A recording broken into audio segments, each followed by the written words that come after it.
Hey, hey, hey, everybody. Hi, Lori. Hello, welcome. Okay, I know I popped up and did this live unexpectedly, but y'all know I got a very sick dog, so it's hard for me just to come on, kind of when I've scheduled to come on. I'm gonna turn my camera off there. I'm good, Lori. How are you doing? I'm hanging in there. Um, yeah, I just gotta pop on when my dog's kind of resting. Oh, it's so hard. It's so hard. Okay, I still am gonna do the Don Wells letters, and I do intend to still do those. Cool. I'm glad you were looking at your phone. I think you'll be interested in what I have to say today. Okay, I had a comment on the Don Wells and Prayer Garden video that I did, and the comment went something like, I don't know. Um, they maybe thought that what I was saying was gossip. Let me tell you something. If I wanted to tell gossip, I have a lot of gossip I could tell. A lot. But I don't. Because I'm not that type of person. I'm not going to come on here, talk about other creators, tell things that I know, uh, how some have acted, that I know for a fact, stuff that's going on or whatever. I really don't care. Hey, Ruby. Um, I'm really not into gossip. I have no desire to create gossip. So I will tell my story again so y'all get it, okay? Where I live at, around the time when the Brad Wishon incident was happening about Summer being in Indiana, there appeared a vehicle from the state of Tennessee across the street from me. Okay? I've not said the person who lives across the street from me's name, and I'm not going to, for the pure fact that I had to deal with this person for so many years, and I really don't need the shit. Okay? So let's get that straight. I had a phone number that I know for a fact belonged to Candace Wells.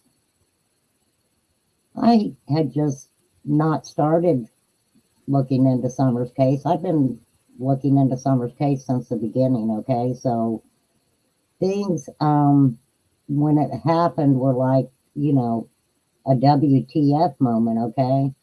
And I'm not really a nosy person, but when things happen right across the street from you, you tend to notice, okay?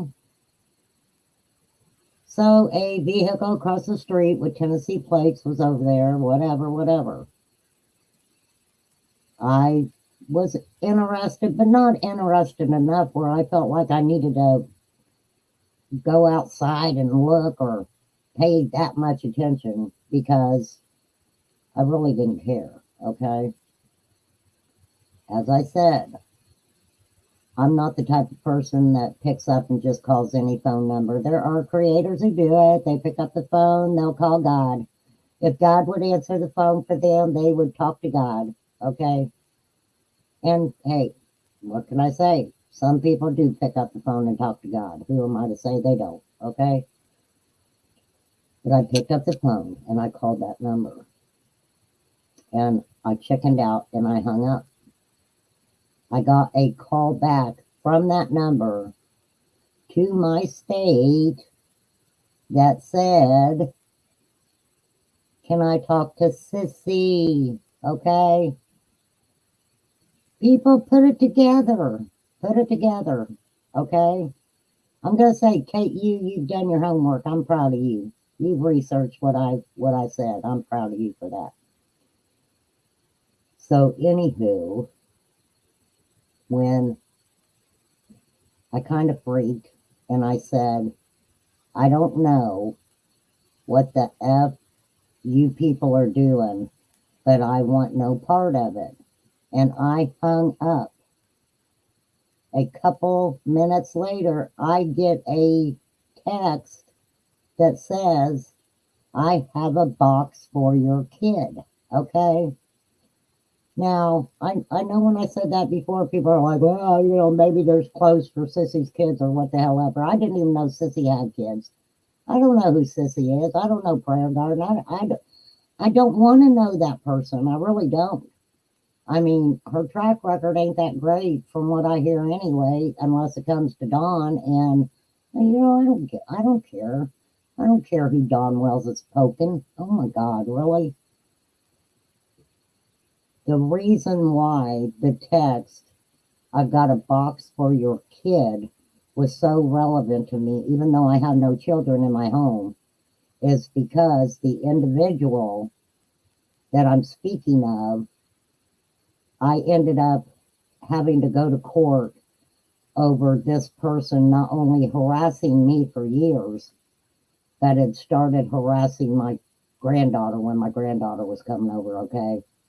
Hence, I got a box for the kid. Okay, get it now? Do you get it?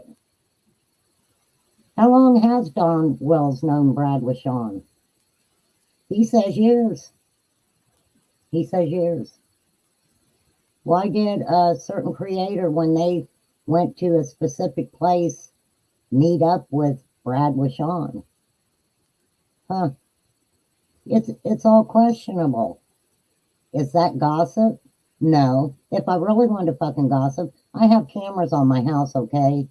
I could have put that picture out a long time ago.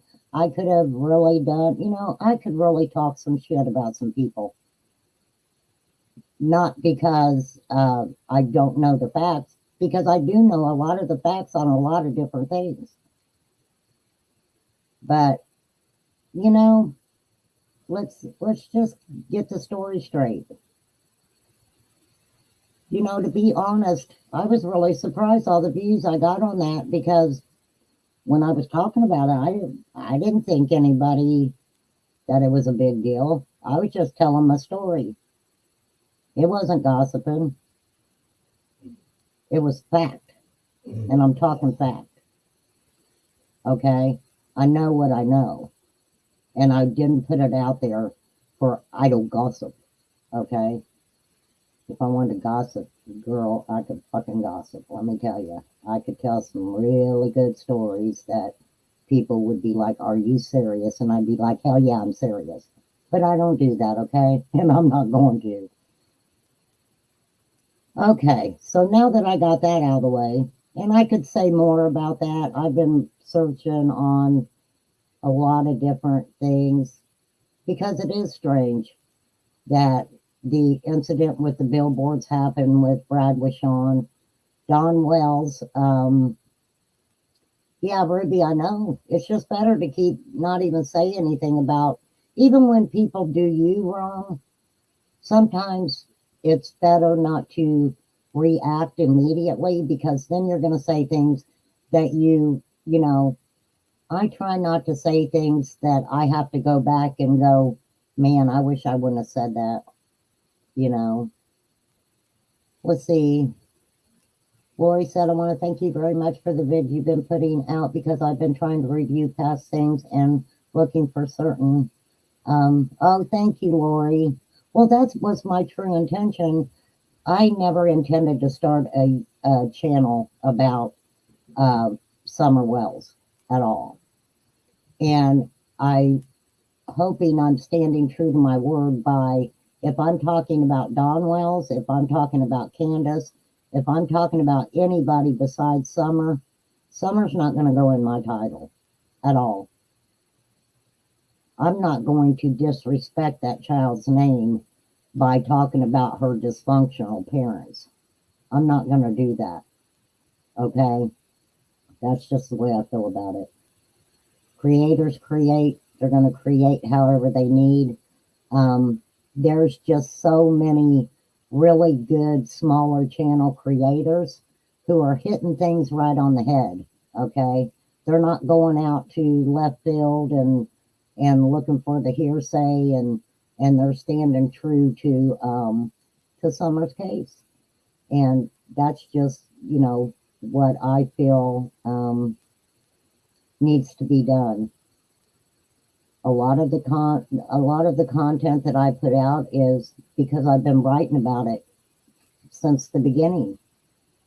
I've been writing all these interviews. There's so many interviews and things with Dawn and Candace and whatever that I wrote every word of it over and over to make sure I got every word correct.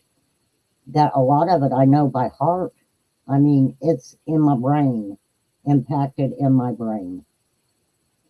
And the sad thing about it is when, like with my dog being ill, and still to this day, my heart broke over Summer, it piles up.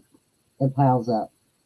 So you're always in the back of your mind very sad over Summer not being found. And then you have your everyday life put on top of that, and it just creates such a even more sadness in what's going on. It really does. I'm trying to find the one Dawn did. Which one, Lori? If you give me an idea what you're talking about, I could probably do that. Ruby, I got a surprise for you. Yeah, it can get overwhelming, Lori, and people do need to take a break from it. They really do, but they don't. Ruby, this is for you. Let me pull this up, girl. I got something for you here. Here we go. Here we go, Ruby. This is for Ruby.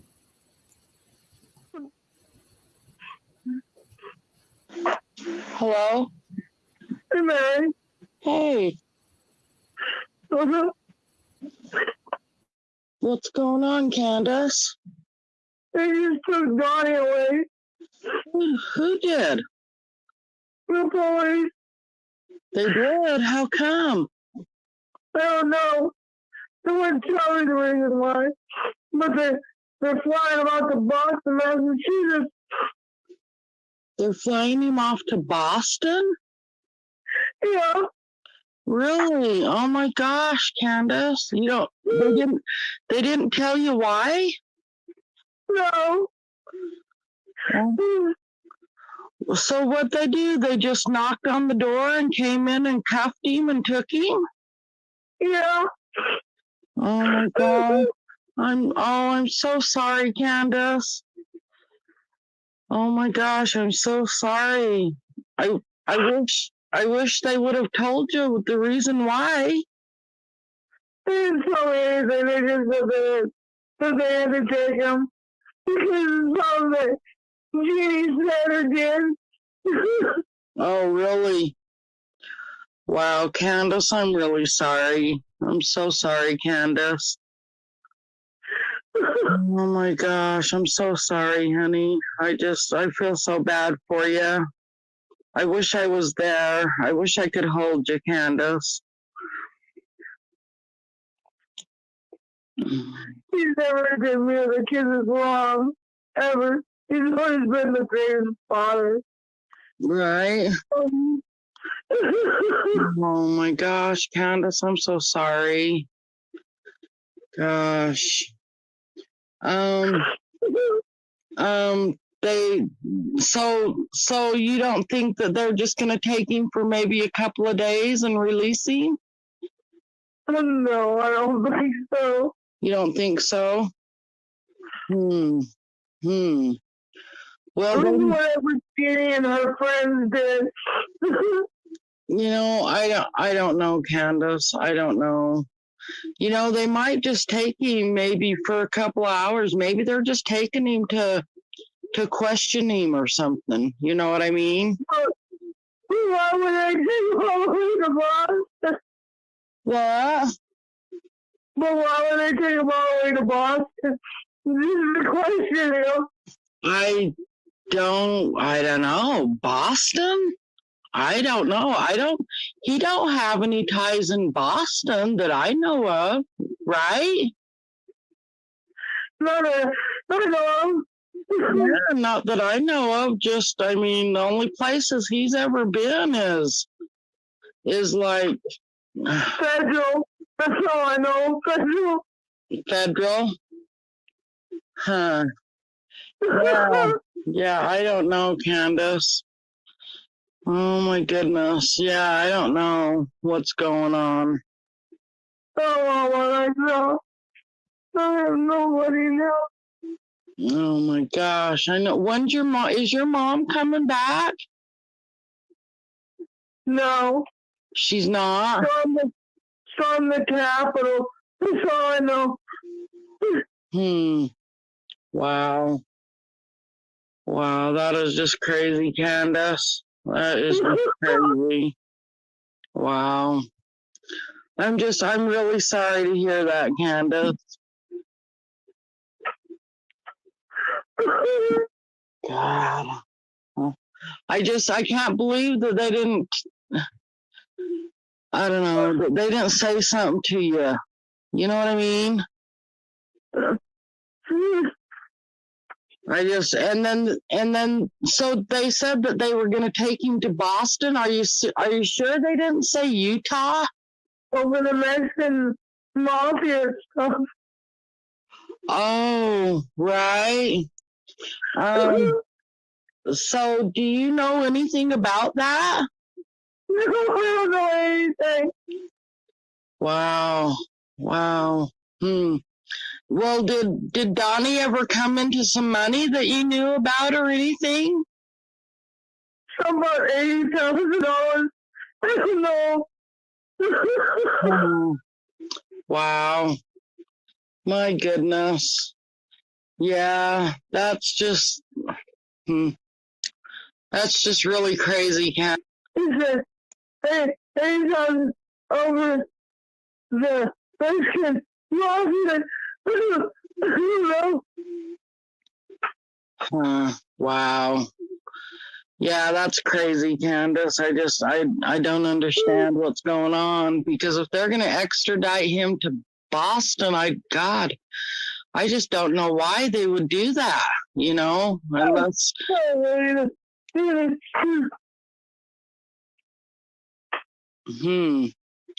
Wow. Yeah. They're gonna kill him. Huh? They're gonna kill him. They're gonna hurt him. The drug cartel, is that what you said? They're going to kill him, they're going to hurt him? Yeah. Well, if he's messed up in drugs, Candace, that's not your fault, okay? That's not your fault, Candace, okay? And there's not a lot you can do about that, There's not, I mean, you can stand behind him and be there for him, Candace, But if you... I'm always stand behind him. Yeah. And I just, oh my gosh, I just don't know. I don't know what to tell you, Candace. Do you think he had something to do with Summer's disappearance? In my heart, I don't. In your heart, you don't? No. That's because you love him, Candace. He's your husband.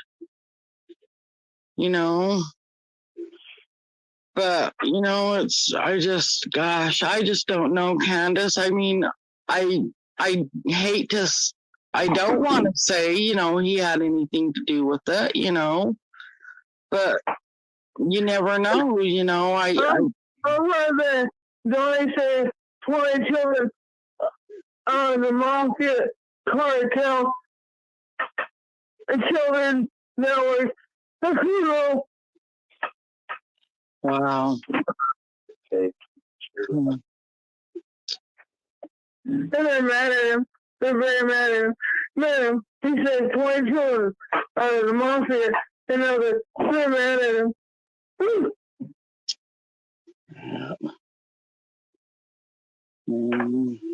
Well, that's just great. I don't know, Candace. That's just great. I don't know what to tell you. I'm really sorry.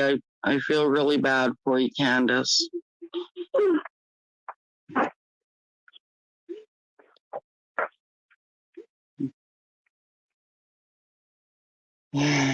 So your mom don't plan on coming back, huh? No.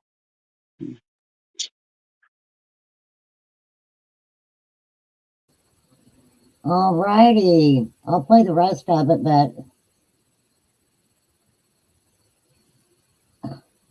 I mean, they took him to Boston. Never heard he got in trouble anywhere in freaking Boston, okay? She also said, he's a great father. I mean, listen to the reaction itself. And she wonders why nobody believes her about Summer. She does this. Okay, this whole call was because they were trying to find out information. Okay, Dawn wanted information on Jeannie. Okay, now I give the freaking Grammy. I give her an EGOT.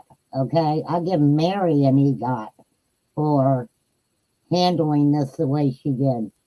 Could you imagine getting this phone call in the middle of the night? And you also heard Candace say something about storming the Capitol.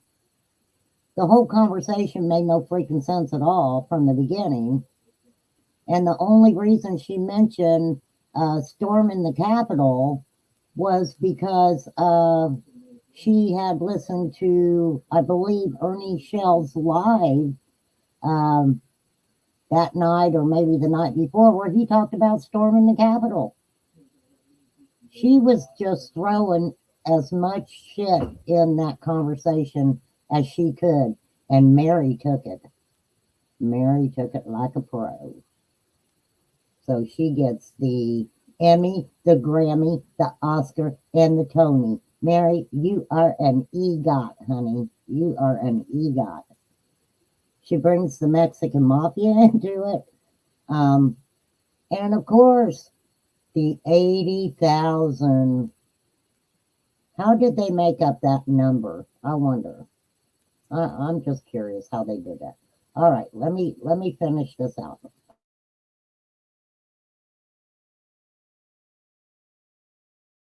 Oh my God. It's just great.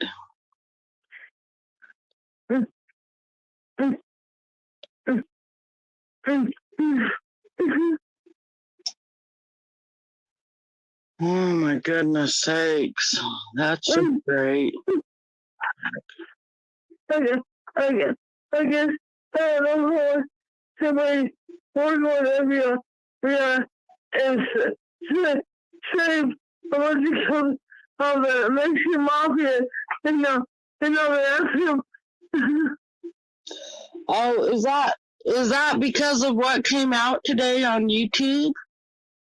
I don't know. I don't watch none of it. I don't watch it. Right, yeah, you don't watch them. I don't know. I was seeing something today, and I don't know. It was showing messages between two people. And so I don't know if that's the reason or not. You know, I just want my kids back. Right.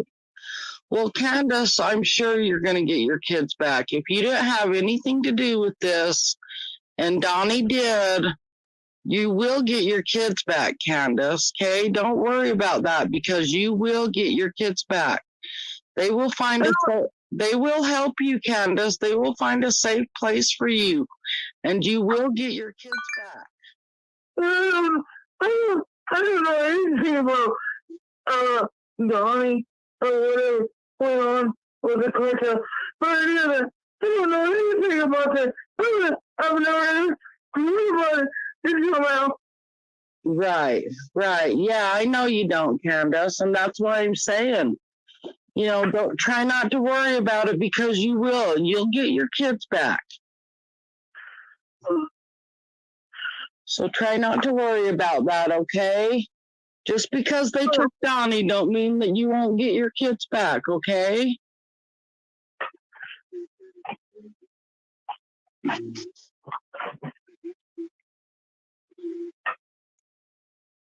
Are you okay? I guess you're not, are you? No, oh, really upset. Right. Yeah. Yep. I can't hurry, please. Yeah. It's dramatic. You need to calm down and, I don't know, smoke a cigarette and just sit there and calm down, Candace. Try not. I know it's hard, but try not to worry. Okay. Guys tried to save 20 children, and he's working with their life. They're killing him. They're trying to kill him. Wow, I didn't know that. He didn't say anything to me, Candace. Yeah, Candace, he hasn't said nothing to me, so I don't know what's going on. I mean, I did read about that, about him owing money to people, but I just thought it was just another rumor, you know? It's top secret, I guess. But you know either.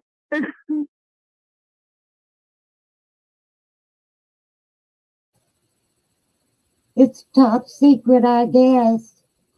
You know what, Candace? That's what we've been doing for your child. And we're not putting it on like you, okay? There's thousands and thousands and thousands of people who cry for your daughter every day.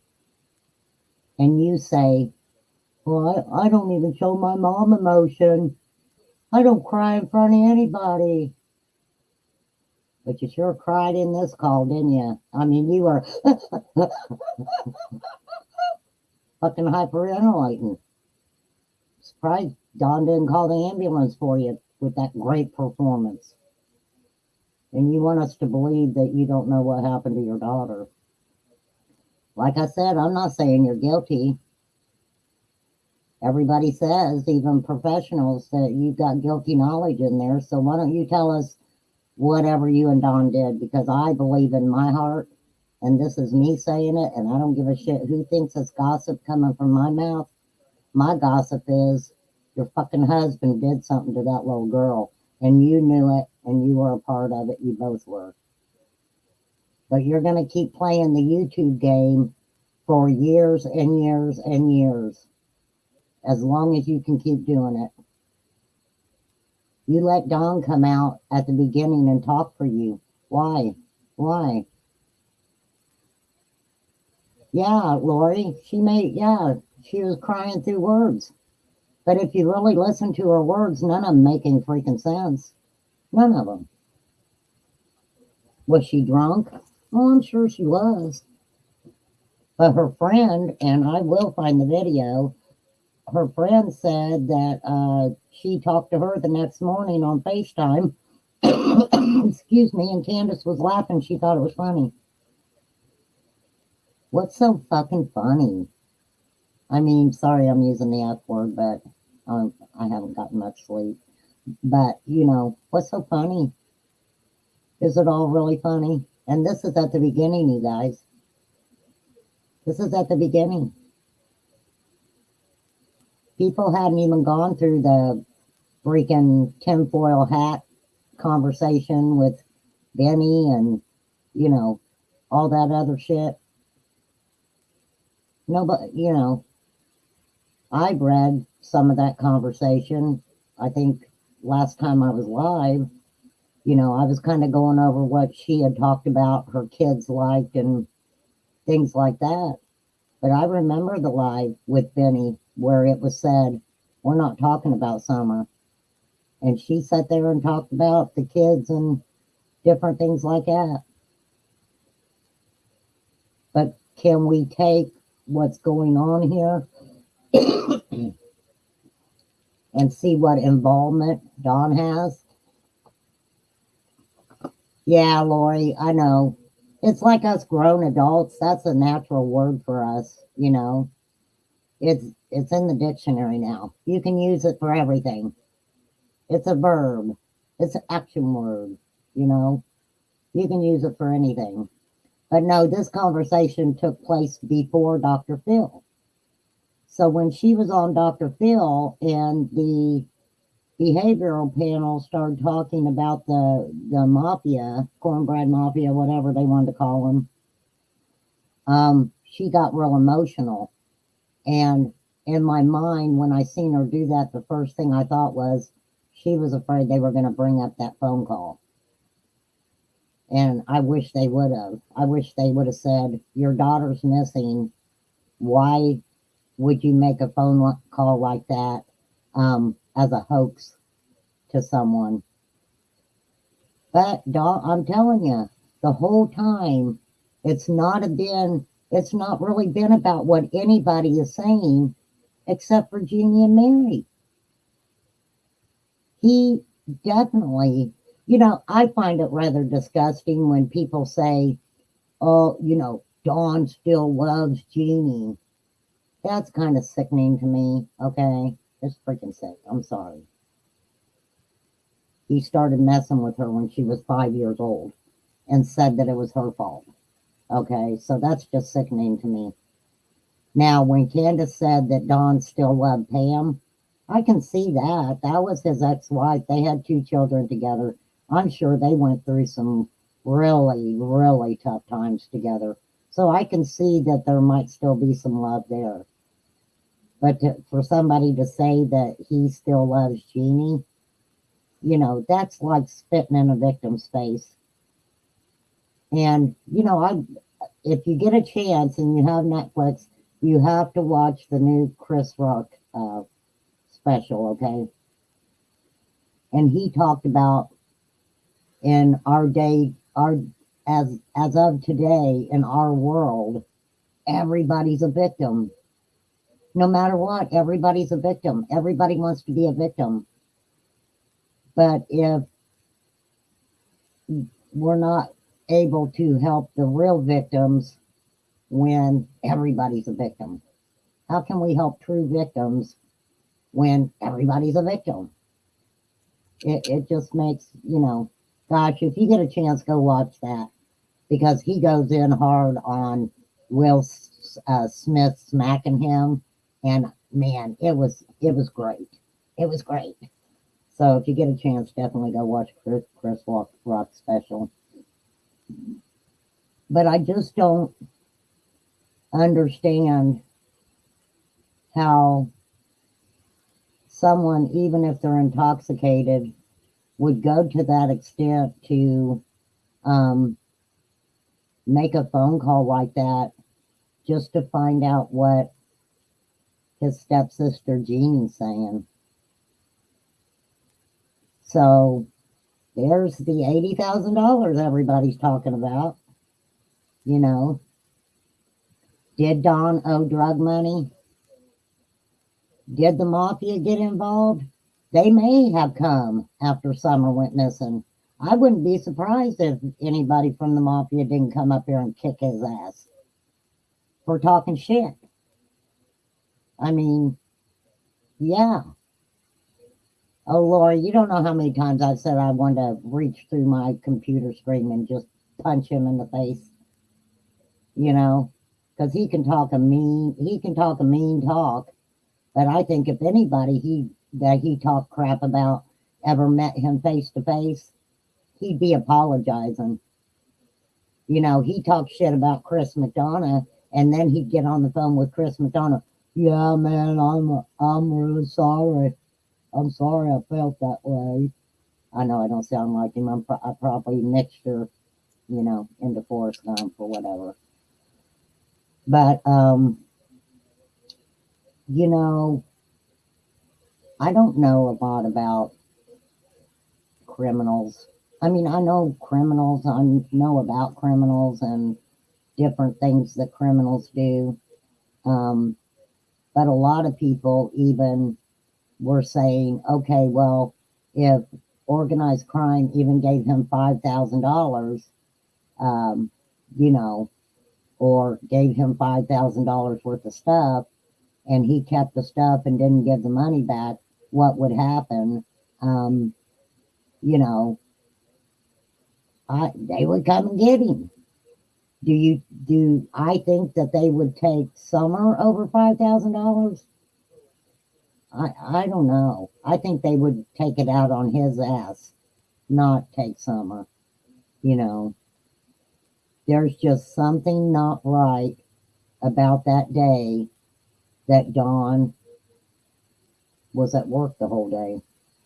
There's something about that day that since the beginning has clicked in my mind as not right. Not right. Jody Sue mentioned, you know, the being able to talk to Andy and different things like that, and the service being so bad. How did Dawn talk to Candace all the way home? He doesn't know. I was surprised. No interference.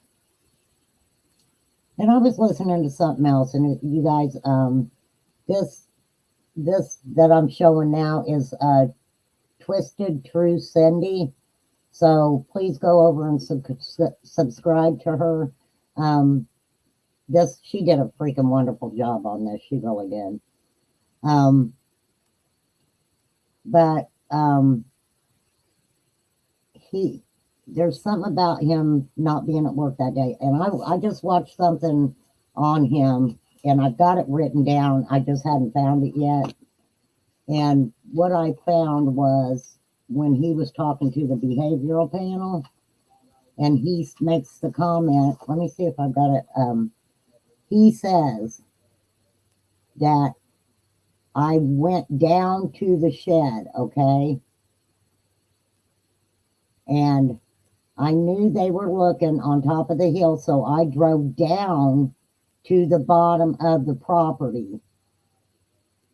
Now, we can take that as just a way that Don talks, but he talks about going down to the shed and then going back up to the top of the hill.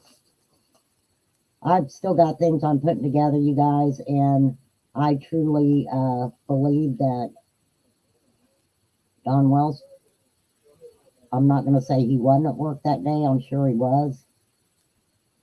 But Don Wells takes lunch. So where did he take lunch at that day? You know, I don't know. There's something there that's not right. There's just something there that, yeah, Ruby. I mean, he different things. He does. He'll say we weren't watching her. He'll say, you know, and past tense is a thing when they talk about Summer, past tense, past tense, past tense. And just the verbiage he's used to, you know, Lori, Sue Lawson wants to think, what do you think happened to Summer? I think we got a lot of things that could have happened to Summer. You know, Candace had all them strangers up on the hill. Don was a drug addict. He was gone all the time, you know, hooking up with different people. But in my heart, I just truly believe there's something there. There's just something there about him not, you know, the work thing. If you go back and you look at the Dudley Sean interviews that I did, Dudley even says that what Don was describing happened the day Summer went missing actually happened the day before. Okay? And Don talks about 5:30, 5:30, 5:30. So, I don't know. Do you think Lori said my main one is something happened and she panicked. I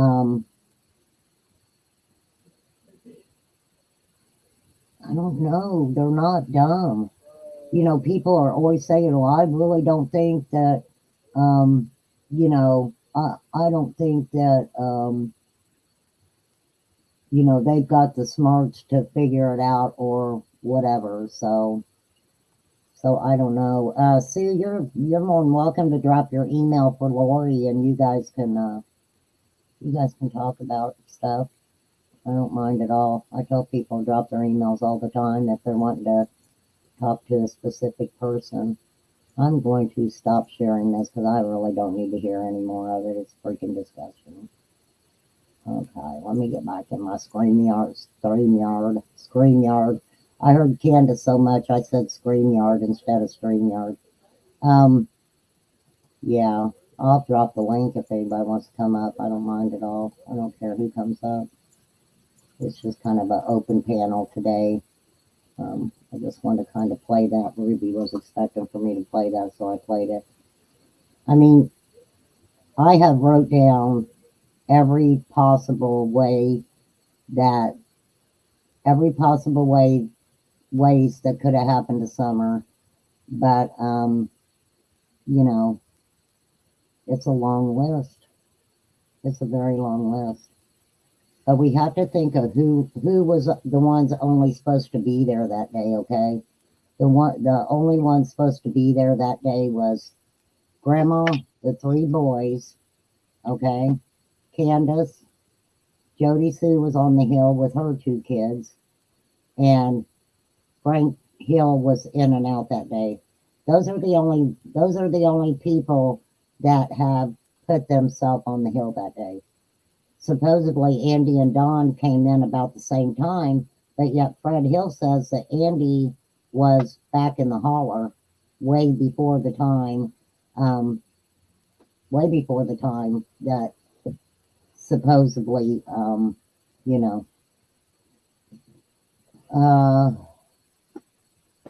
I don't know what age. Oh, human trafficking.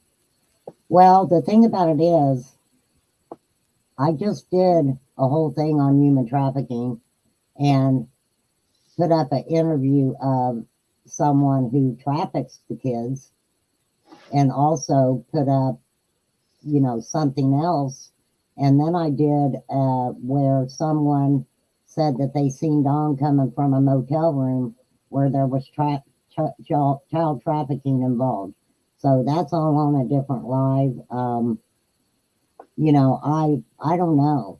I don't know. I don't know why even traffickers would go up on that property and take her. I don't see it. I don't see it. I could be wrong, but I don't see it. You know, I don't know. She could have sold her. There's talk about Candace being in Gatlinburg the weekend before, and you're more than welcome to go check out someone called Reverend Donna Serafina. She is a medium.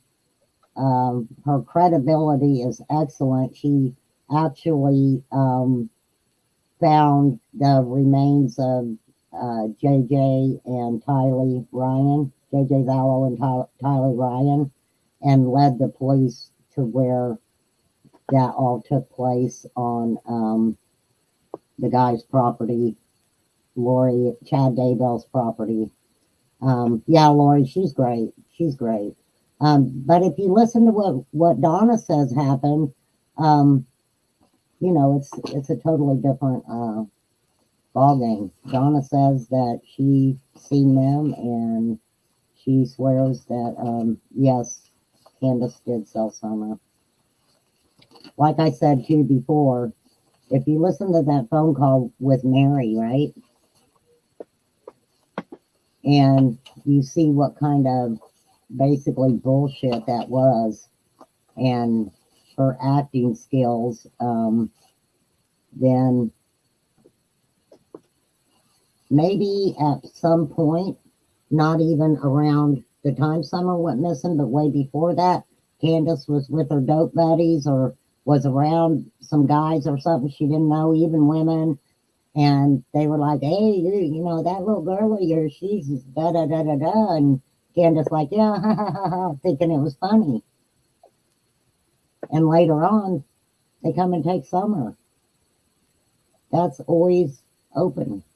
That's always open. So I don't know. You know, I just get upset because I'm like, what's going to bring Summer home? You know, what's going to bring her home?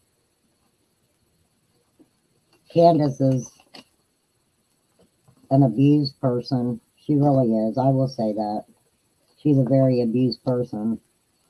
But the difference is, and let me tell you the difference. When Summer went missing, Candace had every opportunity to get away from that relationship. Okay? Dawn was in jail. She didn't have to go back. She didn't have to go back. As much money as everybody put into not knowing if she was innocent or guilty, people would have kept her going for a long time. She would have had it made. People would have kept her going for a long time just to get her out of that relationship, get her into a good life. She was sober. She was looking good.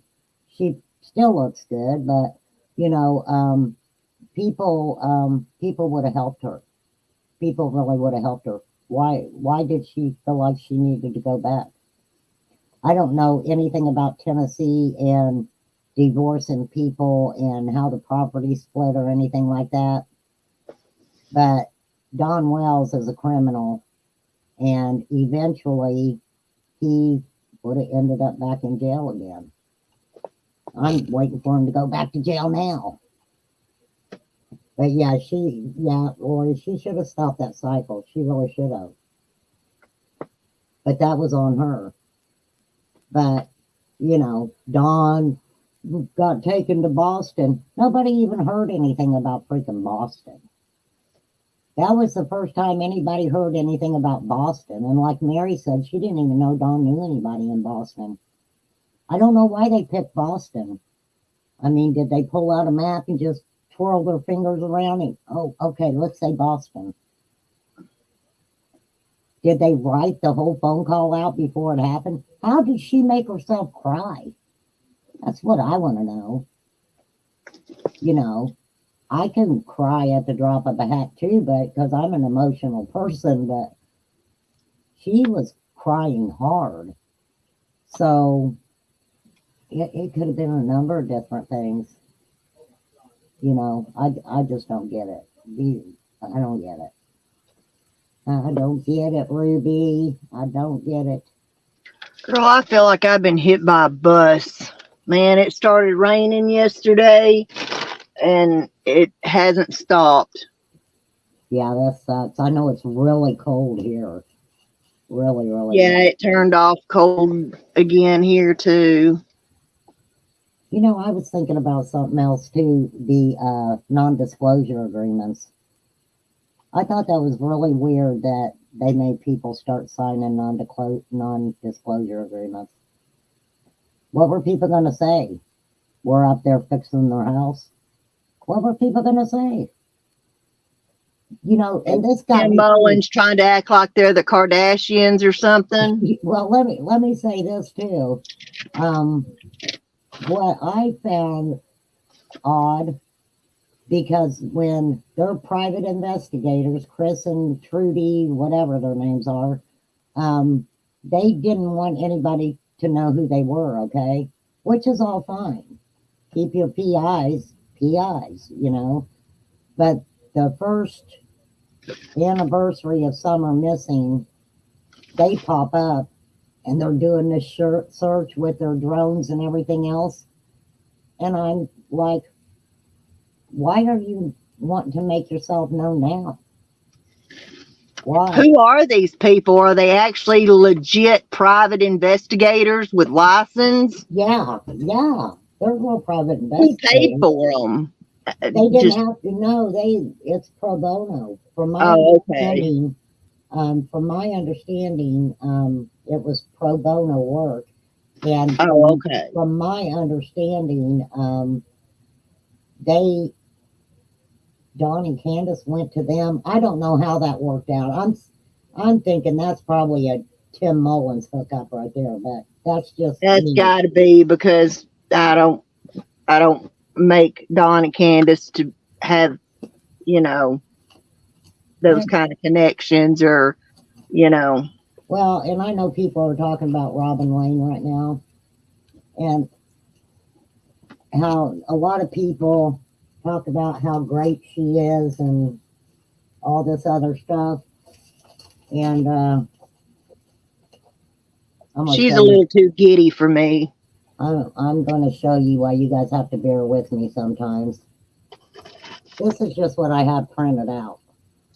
Okay, this is not all my notes. This is just what I have printed out, and so I'll pull this little bit of info I have on Robin Lane while I have a chance. My puppy's still laying there, so. All right, you guys want to hear a little bit about Robin Lane? Here we go. Let me turn my camera back off so you guys ain't got to look at me. So. All right. When speaking of religion,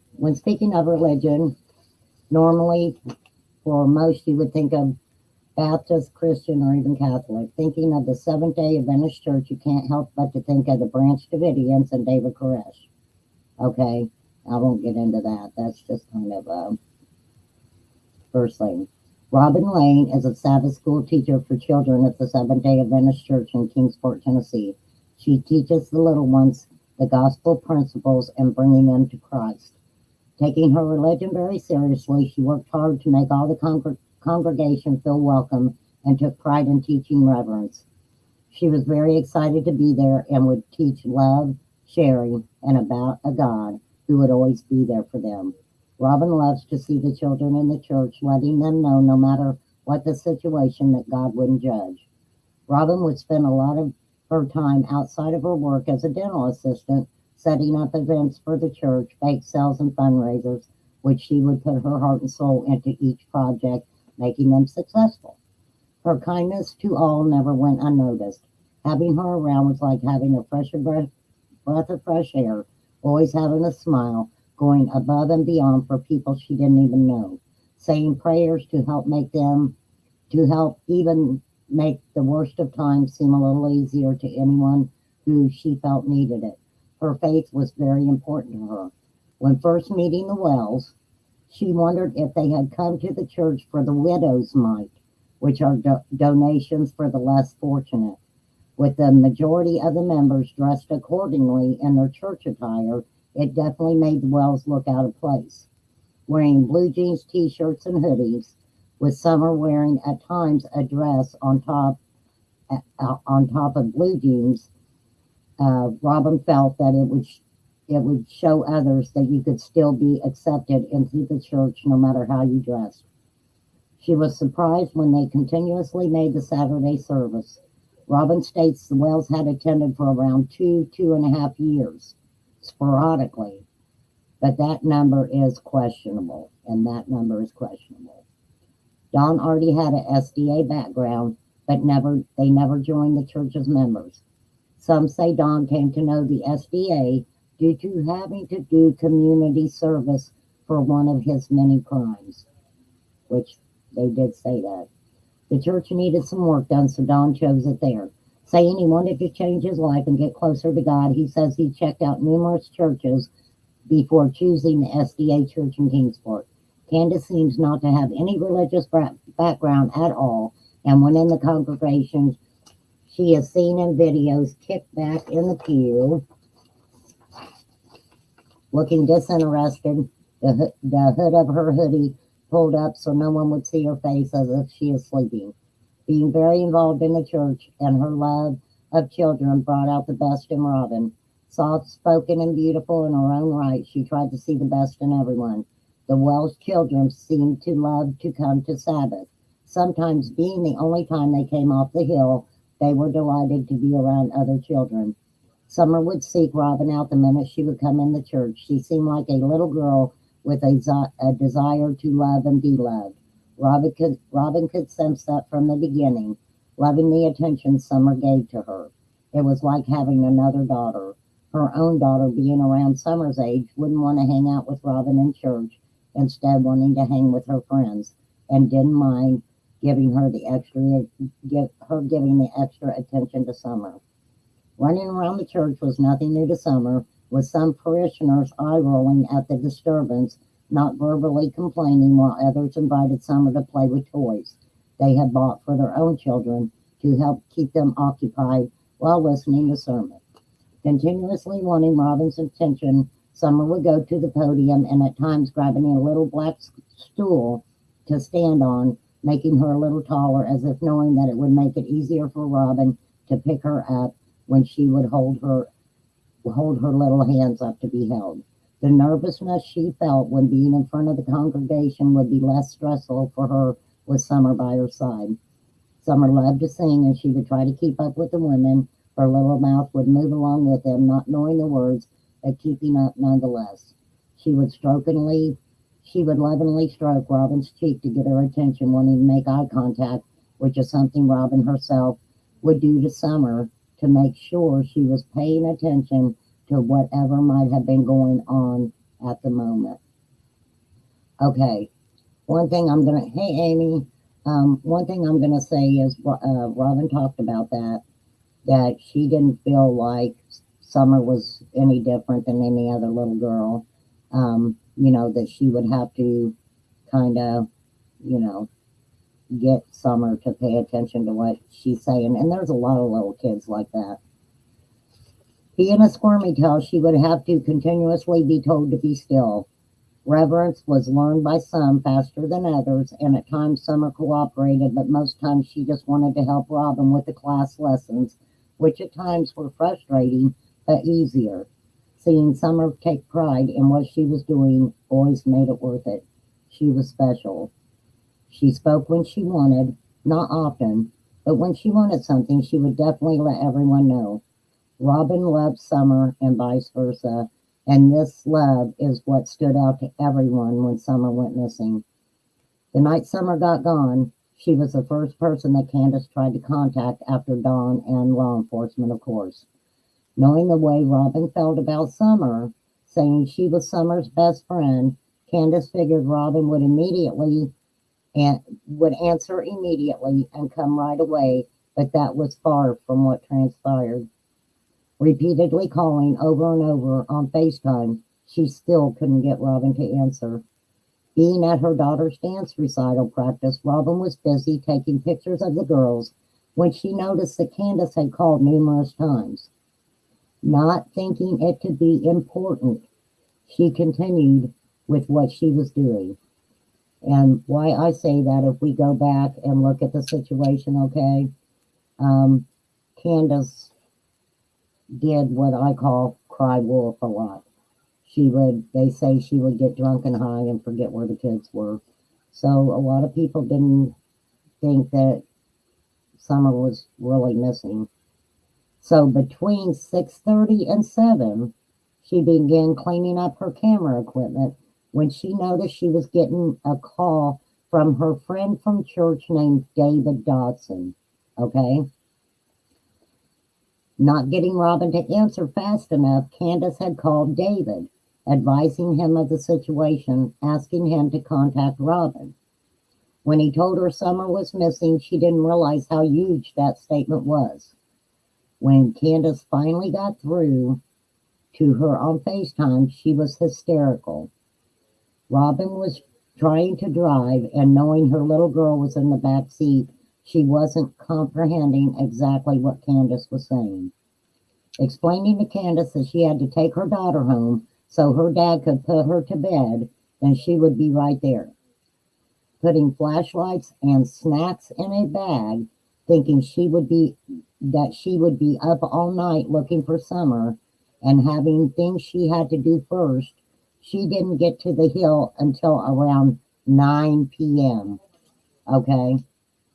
So she wanted to take her child home so the father could put the child in the bed, and she had things to do. So arriving about two and a half hours later, She parked off a little road adjacent to the main road. She walked to where it was taped off, where she met up with David. Okay. With helicopters flying overhead and a huge amount of police presence and searchers, she knew this was way more serious than she imagined. Why would Robin not take Summer missing seriously to start with? Was there another drunken episode with Candace forgetting where her kids were? David had already been up to the house and seen the family. After filling her in on what he knew so far, they waited. While waiting for the search dogs to finish on the property, she made sure that law enforcement had pictures of Summer, saying some of them hadn't even seen one. Okay. At 10 p.m., they were told that they could be with the family, who seemed to be in shock, disbelief, and confusion. Robin witnessed that Dawn's eyes looked achy, heartbroken, as if grieving. Despair was the word she used to describe Grandma. Candace was with her, having been through this before when years earlier her youngest daughter Rose went missing. All Robin could do is pray for the family and pray that Summer comes home safe. Robin, of course, immediately organized prayer vigils, even making a huge banner to carry with Candace at the parade. At times it seemed Robin was doing more to make others aware of the situation than Summer's own parents. Giving Summer hand-me-down clothes from her daughter and showing her special attention, it was no surprise that the last time she seen Summer, on Mother's Day, she gave Robin a necklace, bracelet, and earring set. Asking about Summer's head being shaved that day, they told her it was a cool summer cut, and she didn't question it further. Now, Robin didn't question the head shaving, neither did H. Okay? H didn't question it either. With her being a big part of the SDA church, all things relating to them were scrutinized. Videos of sermons, pictures, all social media websites, anyone with any affiliation became suspect. When social media creators began to bombard the church's website, they removed all pictures and videos of Summer. Excuse me. Turning images and videos of the services into something other than the intended use. They had no choice. The church tried to be there for the family, but they were dragged through the mud for their beliefs. Everything they did to help this little girl was put under a microscope. Would the church even have come up to anyone's attention as much as it did when Summer went missing if it weren't for Robin and the relationship she had had with the Wells outside the church? Seeming to be naive to the beliefs of the church, stating that to be interviewed, she would have to have her pastor, David Ryder, present to guide her biblically as to what and why she believes what she believes. That's a big thing right there, okay? For her to do any interviews with YouTubers, etc., she wanted her pastor there to guide her biblically as to what and why she believes what she believes. Okay? That's a big statement right there. If you're a hardcore member of the SDA church, you should know why you believe what you believe, because their beliefs are way totally different than so many different religions. Now, Robin saying that the pastor was a big, touchy-feely guy didn't go over well in this case, okay? And she did. She described him as a big, touchy-feely guy, and I kind of think maybe her words were taken out of context on that. I think she was trying to say that he was very approachable, maybe. But a lot of people took that as he was a big, touchy-feely guy, okay? So, like I said, did he say that was she saying that he was very approachable and intelligent in the SDA teachings? I believe so. So I can Maybe go. she meant that he was just a very, lovable, affectionate Yeah, person. Like, like we here in the South, we call everybody honey and baby and darling, and we hug each other, and things like that. I think that's what she meant, and I even put that in my notes that I think she was saying that number one, he was very approachable and that he knew the SDA teachings, front and back, and could kind of help her with this. Now, this is disturbing, and I'm not going to read all this, but Lori will be interested in this too. So, upon learning of a well-known psychic medium named Reverend Donna Serafino, who had begun expressing her meditational readings on the Summer Wells case to social media, Robin decided to contact her. Don had also spoke to Donna a couple times, okay? And then all of a sudden he stopped. So she set up an appointment with Reverend Donna, which shouldn't have been an issue. And the firsthand information Robin had about Summer and the Wells' lives in general would have been very helpful. Reverend Donna was the real deal. Using her gift from God through meditation, she received critical information on the high-profile case of Lori Vallow and Chad Daybell. Not only did she give information as to where they could recover the bodies of J.J. Vallow and Tylee, whose whereabouts went unknown for such a long time, but also gave pertinent information on how and why these young children's lives had been taken. Okay, let me, that's just a little bit about Reverend Donna. Of course, you guys can go see her. She is remarkable, I have to say that. But let's get into, all right, she spoke to Don Wells a couple times, and Donna really wanted to help. So when it came to the meeting that Donna was supposed to have with Robin didn't cancel that meeting. Instead, Robin took the opportunity not only to skip the interview, but proceeded to put out a video on social media on why Donna and her beliefs were unholy. Okay, now this is supposed to be good to do Robin, right? Sitting in a car with another female church member, they began spouting out the reasons biblically about sorcery and the like. Reading scripture, the other female leading the way, while Robin sat as if she had no clue what the woman was saying, shaking her head in approval, speaking as if what she was saying had already been practiced. It was a weird scene, to say the least, and it showed again that Robin really didn't know a lot about her beliefs in the church. Cracks began to show in Robin's perfect persona. Why would Robin do such a thing? No matter what religion, that doesn't seem very godly. Didn't seem very godly to me. That's what I wrote. Well, people who are like uber religious, you know, I mean, here's the thing about psychics and mediums and stuff like that. You can't explain the unexplainable. Well, a lot And of them say anything beyond what your religion teaches and God and and all that kind of stuff,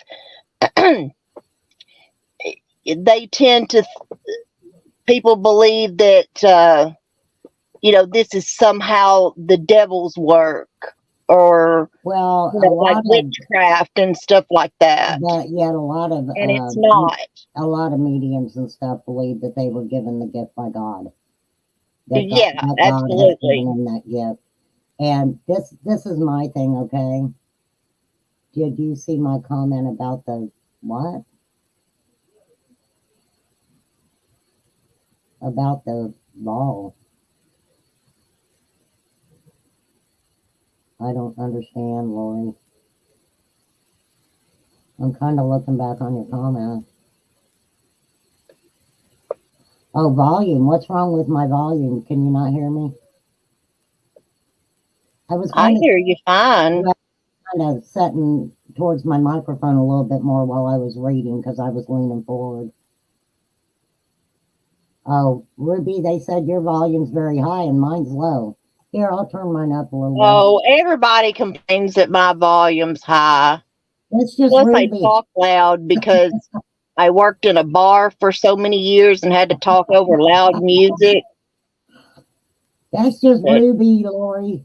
I just tend to talk loud. It's, you can't teach an old dog new tricks. Well, I turn my volume down sometimes, so that way it's not really, really loud. But yeah, a lot of people's, when I go on their panel, they say I'm too loud. Dolly has told me that. Betty's told me that. But, we can get into a little bit more about that. But I just thought that was pretty messed up because I don't care what your religion is. What do you don't have to disrespect anybody, No, not at all. And it sounds like she was maybe willing to hear her out at first, and somebody might have talked her out of it and said, no, these people are fake, or this is the devil's work, or, it's witchcraft and things like that. Because people do believe that. And I mean, there's a woman here in Arkansas that I know her work um, with firsthand knowledge, and she has worked with police all over the world solving murder cases and missing person cases and things like that. And I know firsthand of some people here, in Arkansas that she's helped. And if my own child went missing, she would be the first phone call I made, and then I would call the police. Keep talking, Ruby. I gotta go pee. Oh, okay. But yeah, she's the first person if my own child went missing, she is the first phone call I would make before I called the police department. The police department would be second on my list to call. That's how much I know that this woman is the real deal and that she is, true. And because I mean, there are a lot of these people out there that claim to be psychics and mediums and stuff like that. And they're just full of shit, to be, honest about it. That woman, do y'all remember that woman that used to be on Montel Williams all the time? If you remember her, if you ever watched Montel, I can't even remember now what her name was, but she got into a lot of trouble because she became, I don't know if once upon a time she was a good psychic, but she eventually became just full of shit. Yeah, it was Sylvia Brown. Sylvia Brown, yeah, that's her name. Yeah, because she got on Montel Williams and excuse me, the three girls that the guy in Ohio was holding in their house. Yeah. I can't remember what his name was, but Ariel Castro. Yeah, she told one of the mothers that her daughter was dead. And she wasn't. Yeah. And she was found all them years later. Yeah, girl, us who have watched Montel, that kind of shows our age, don't it? Ruby, thank you for being up here with me and talking while I go to the bathroom. People are probably going, oh my God, she just brings Ruby up here so she can take a bathroom break. Oh, that is not true. That's okay. Ruby is very, very knowledgeable in a lot of things. So I'm actually going to be going live later talking about Lori Vallows and Chad Daybell. Are you?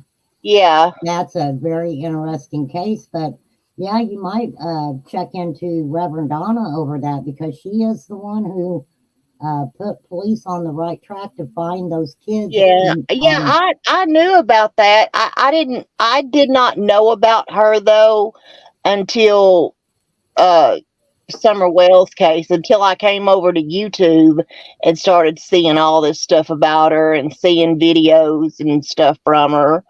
That was when I found out that she had given that information about the uh Vallow kids.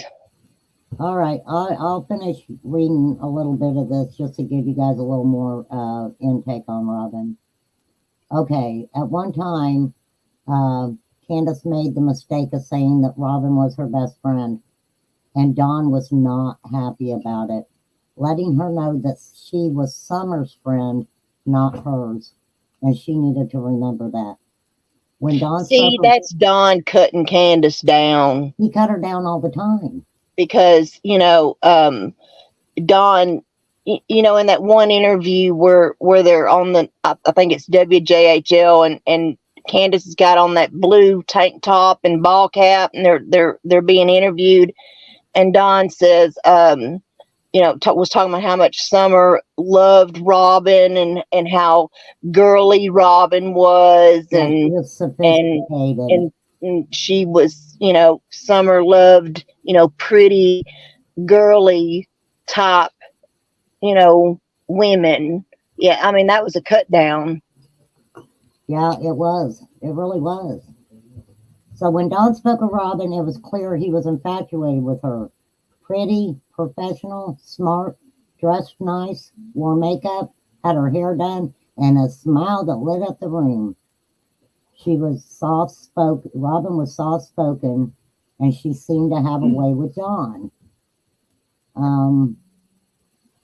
He listened to her and actually cared about what she had to say. Being respectful of the family unit, when Dawn left 110 Ben Hill Road after Summer got gone, it was Robin who spoke to him and got him to come back. Robin would say she only prayed with him, but knowing Don Wells, and especially if he was on a crack binge, then I'm sure the conversation wasn't all about praying. These are my writings, okay? This is what I kind of take from different conversation. Candace was the exact opposite. Always dressing down with her big t-shirts and baggy pants, wearing no makeup, little to no education, with an alcohol and drug addiction. Her teeth were rotted out after years of doing meth, but it became more apparent to everyone after Summer disappeared when Robin asked for donations so she could get the rotten ones pulled, citing Candace was in pain and had an infection in her mouth, making her ill. And I can tell you all about that kind of stuff, man. Yeah, she did. Candace had a bad infection in her mouth and her teeth were rotten out. But the thing is, what people need to realize, that the cosmetic surgery that Dr. Field paid for when they went to LA to do the show wasn't enough. Candace was rough, street smart, and would just as soon punch someone in the face who disagreed with her than take time to pray on it. It sounds kind of like me. Too. Well, I mean, I can't say nothing. Sounds kind of like me. So listen to this, and I wrote this too. Mother Teresa. I'm done with praying. I'm just fixing to smack you in the mouth. Mother Teresa, or the Tasmanian Devil's mother. Maybe Dawn liked both sober too doped up. With the disappearance of Summer, Robin and Dawn tried to use the time to spread the teachings of the SDA faith to all who would listen. Dawn ranted mostly about the Ten Commandments, suggesting scriptures and videos put out by the church. Robin stuck mostly to praying and physically helping. Neither one was good at it. Creating a flyer on Summer and the red truck. All right, listen to this. Creating a flyer on Summer and the red truck someone had seen in the area prior to Summer's disappearance. Robin again made herself look sketchy. When being interviewed, Robin had a stack laying on the table And when she proceeded to show the interviewer, who was Chris M., okay, the information on the truck had been X'd out. Now listen to this. When asked why, she stated that someone on Facebook had claimed that law enforcement wasn't looking for the truck anymore. Why would she listen to somebody on social media? Why not check with Right. law enforcement first before taking these actions? Owning a red truck herself, similar to the one they were inquiring about, made it look like her intentions were not as she wanted it to seem. She was receiving so much attention already, she seemed not to want. Why do something that she knew would even bring more attention from social media? Right? Well, people just want to pick apart every single breath someone takes. This is the thing though. If you know that law enforcement is looking for a red truck, and yeah, you may have, I mean, we kind of disregarded the one she had, right?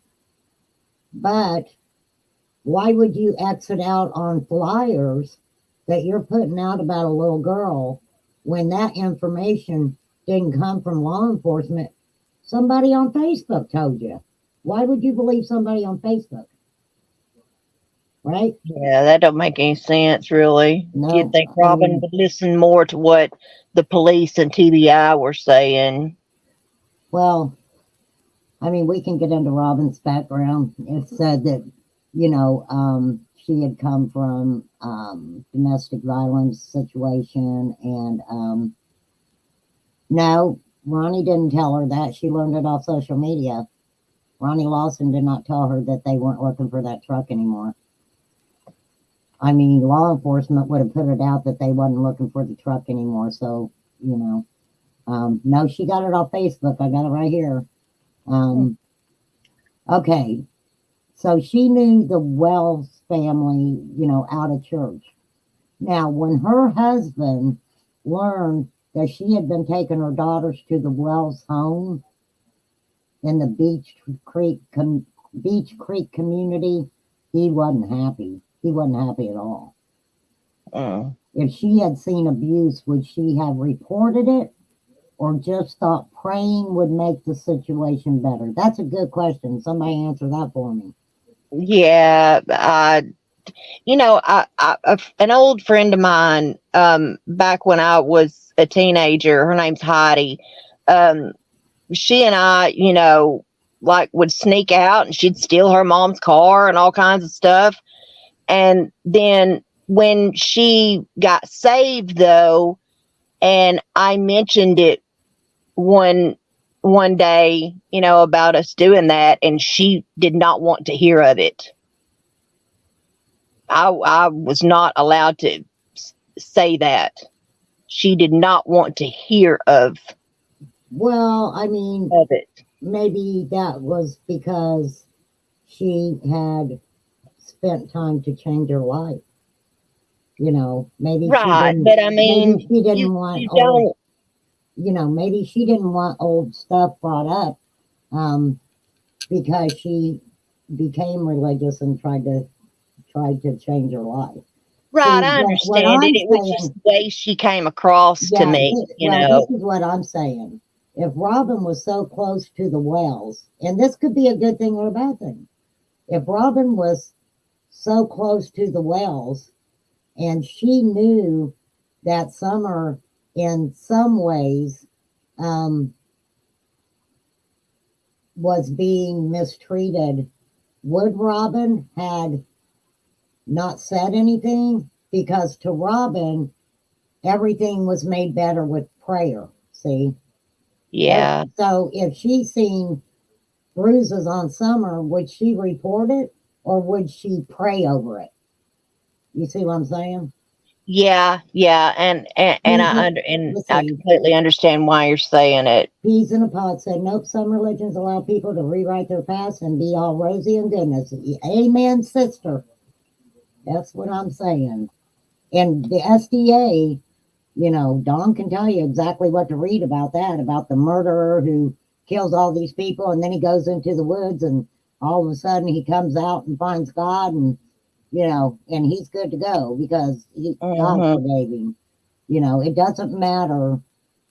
This is what I take from it, and I could be wrong. This is just my opinion on it. Okay. Well, hey, Mary, I mean, I have often thought, have wondered between Robin, the preacher, and David Dodson and Tim Mullins.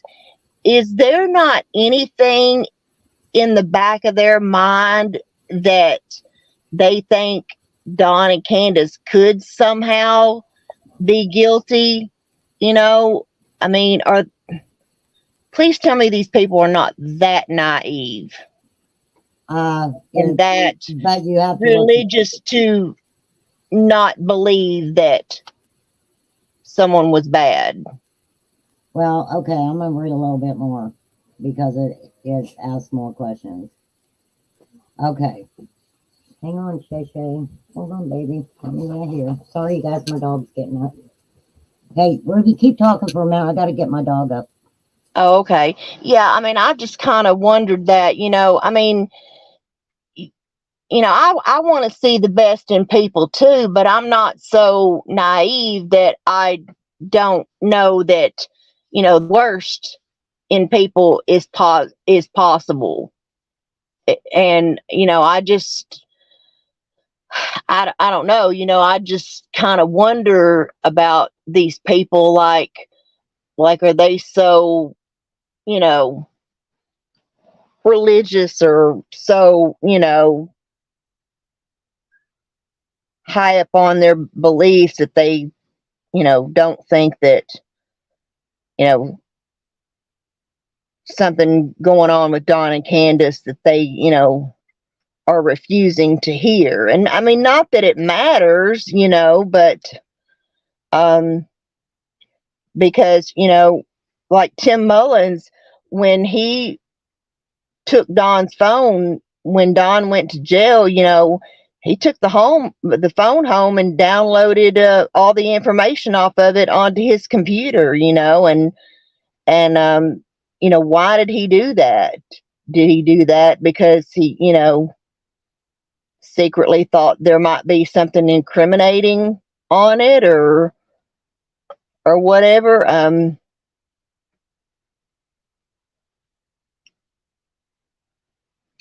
just I always love to see the good in people and want to see the good in people, but I'm not going to I can't ignore the bad. I just don't know what to think anymore about, what happened to Summer, because it's, when it first all happened, I had was dead set on them covering up an accidental death. And then I thought, well, but it is possible that, she could have been kidnapped, but it was not just a random kidnapping. It was, personal. But, and now I just, I don't know what to think or believe anymore. Thank you, Ruby. Oh, you're welcome. She's bad shape. She's so blind. I have to get her off the bed, and I've got to lead her. Yeah, I had to do the same things with Smoke when he was. Okay, now these are just some of the questions and stuff that I have in my writings. Okay, he wasn't happy when he found out that she was taking her daughter up to Ben Hill. If a child had been taken from this home by a stranger like Don and Candace wanted everyone to believe, and unless you knew different, why would you take your young child to the property at all? If she had seen abuse, would she have reported it or just thought praying would make the situation better? Did Robin thrive on the attention she was receiving? Why answer the phone that night for David Dodson but not Candace? The Wells say they knew of David from the church, but not on a personal level. So how did Candace know to call him And how did she get his number? Now, I had somebody tell me that his number was probably put on a call list or whatever. But you have to remember, David was not a member of that SDA church. Now, he went back to the Baptist church because he met a girlfriend. But if people would look into David Dotson, they need to look back further because he does have affiliations with SDA churches in other areas before the Baptist and the thing. When did Robin and Tim Mullins actually become aware of each other? He says he first came into contact with her while she was selling bread for some function, calling her the bread lady. Upon seeing her carrying the Summerwell's missing flag in the parade with Candace, he had said he had never seen this before, a mother with a sadness in her eyes that brought out his curiosity. Why did she bring Tim Mullins to create and handle all social media platforms? That's all I got so far, girls. Mary, do you remember? There is a video, and I don't know it where it was made, when it was made, but it's got Robin in it. I want to say Don and Candace are there, some other people from the church. Maybe it was a prayer vigil or something that they held. And when Robin announced that Tim Mullins was running the website or doing things for to help find Summer, When the he goes camera to pans over to him and he puts his finger over his mouth like, shh. Huh? Yeah, that was a prayer vigil. And peas in a pod. I always thought that was weird. Like why don't you want anybody to know who you are and that you're involved? That peas in a seems pod. sketchy. You're right on too, because Candace tried to get Cam and Allie to bring their kids and told Cam and Allie the kids could play in the basement down in the dungeon and they would be okay. If your child was taken from your property or from that, I call it the dungeon, why would you feel comfortable to have somebody else's kids come and stay there and play? Yeah, no, that's I don't get it. But she threw Cam and Allie off the property 1,000 freaking times, and then all of a sudden, if you listen to her now, she doesn't like Cam. She doesn't like Cam. I think she. Well, they've done nothing but been supportive of them and tried to, steer everybody who has come into looking at this case that, y'all remember, they might not be guilty and that just because they said this doesn't mean that. And, you have to remember too, and this is human nature. When someone is guilty of doing something to you, and sometimes you don't acknowledge that wrongdoing, and over time they just keep doing little things, and then finally you're like, you need to stop. I know what you're doing. Human nature sometimes makes that person start talking shit. I mean, they will run you into the ground. And it's not necessarily because you did anything to them. It's because they did you wrong. And so they want to run you into the ground and make you feel guilty about that's the story of my life. You know what I'm saying, Ruby? I'm always the bad guy in everything. Everybody makes me out to be the bad guy. Oh, me too. Me too. I'm telling you, since I've been watching this stuff on Summer and different things like that, I've actually had people who act like that I'm just the biggest idiot in the world. And I just go with things and I don't say a whole lot and I don't jump on the let's go off on this or that bandwagon, and I'm like, but I'm not going to talk about them people. Some of them I'm not going to talk about, because especially on social media, if you've got creators or something that say something about you, or just it's not a right situation or something, if you go on your channel and you talk about what all these people have done to you, all you're going to do is send people over to their channel so they can see what the retaliation thing's going to be. And I'm like, I ain't got time for that. Peas and Pod said, yep, they have to dirty up everybody that finds any truth and speaks about it. You better believe it. You better believe it. Because it's all one big damn competition. It is. It really is. All right, Ruby, I'm going to go get my dog and bring her back in. Okay. You can talk about whatever. Tell people about your channel and what you're going to be doing. Oh, okay. Well, actually, I'm going to go live later. I don't be probably this afternoon. I'm probably going to do it a little earlier than I normally do, but I'm going to be talking about some things going on in the Gabby Petito case and the Lori Vallows trial. Her trial is coming up next month, and I'm going to be discussing some things about Lori Vallows and stuff like that. And so, if you want to subscribe to my channel and listen to my channel, it's called the Ruby Pearl Glamper True Crime Podcast.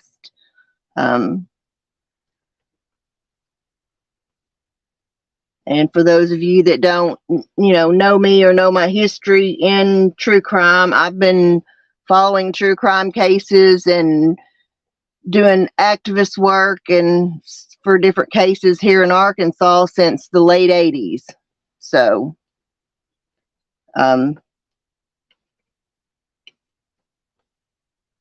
yeah, I back to talking about summer. I at this point, I just don't know what happened to that child, and I just wish that we could find some answers and bring this to a close, because nobody out in the world seems to have any information about Summer. Been begging now for almost 2 years. If you have any information, to call the police and stuff. And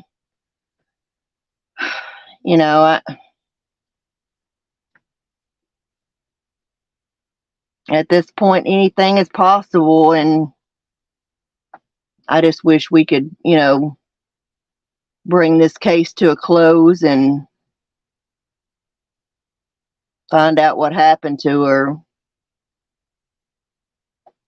And that no one, has to still be here on YouTube 25 years from now, like I've been, wondering where Morgan Nick is, who killed John Benet Ramsey, things like that. Those cases that I have followed since the 90s that we still have no answers for. Yeah, I don't want to be here in 25 years still wondering where Summer Wells is. It's heartbreaking. Well, Peas in a Pod, you're right. The parents act like they don't want her found. And that's why a lot of people think Candace has done something. But I think Don's involved too. I really do. Yeah. I mean, just the way that they came out. I know a lot of people are like, okay, well, is it because they're uneducated?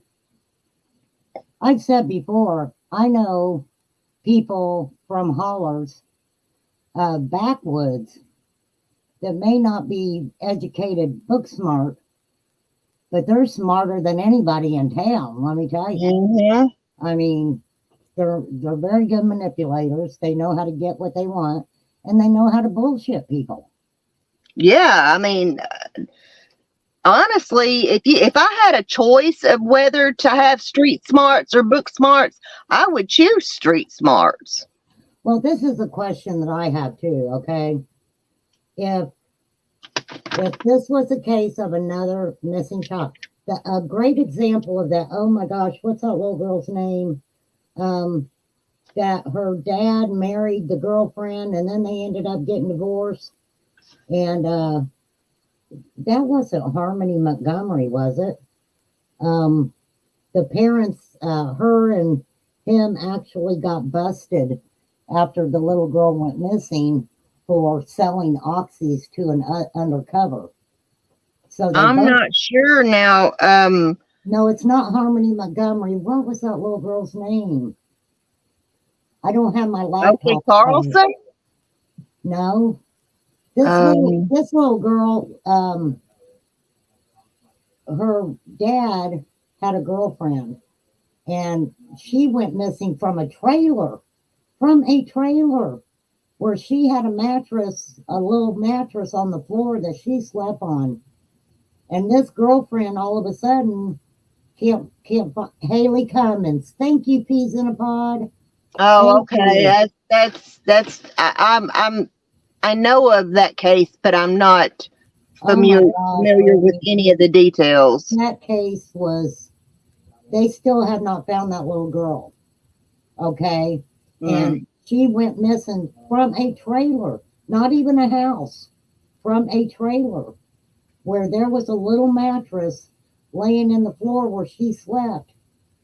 And I mean, craziness. The father ended up marrying the babysitter or his girlfriend or whatever. And a lot of people thought, well, they're doing that so they can't tell on each other or whatever, right? Right. So then they end up getting busted for by selling oxys to undercover. And I'm talking not a small amount of oxys. It was a large amount of oxys. And so then all of a sudden the dad ends up divorcing her. You know, it was, they got married and then they turned around and supposedly he divorced her. And, you know, it was did he marry her so they couldn't tell on each other, or did he marry her thinking that she was going to tell him where the daughter is? And then he had some people who were mad at him that was her cousin or something, and they was trying to say that they came in there and took her. And I mean, it was a thing. It was a thing. Yeah. But this I do want to say, people who don't follow a lot of missing child cases do not know that some of the things that are being said by Don and Candace and people in the Wells case, if you listen to some of the verbiage, or like with Candace with the toys, they follow other missing child cases. Yeah, I myself questioned, you know, if whether or not the reason why Don says he came to YouTube for help or whatever was because they had been following, you know, Gabby Petito's case. Well, the thing about that is, and I got a comment about that, because they were acting like we were idiots, because they were trying to say, I can't remember the comment, that Gabby happened after summer or something like that. And I was like, it's not did it happen before or after? It was the connection with the social media, right? Right. Well, gosh, there was so much going on during that time that. Yeah, I mean, but I'm like, you ain't got to call us stupid and act like we don't know what we're talking about, because I knew where she was coming from by what she was saying, but I'm like, you could have been a little bit nicer about it, because then we could have said it wasn't that one happened before the other. It was how it brought social media into a totally different light as far as these missing persons cases and children's cases.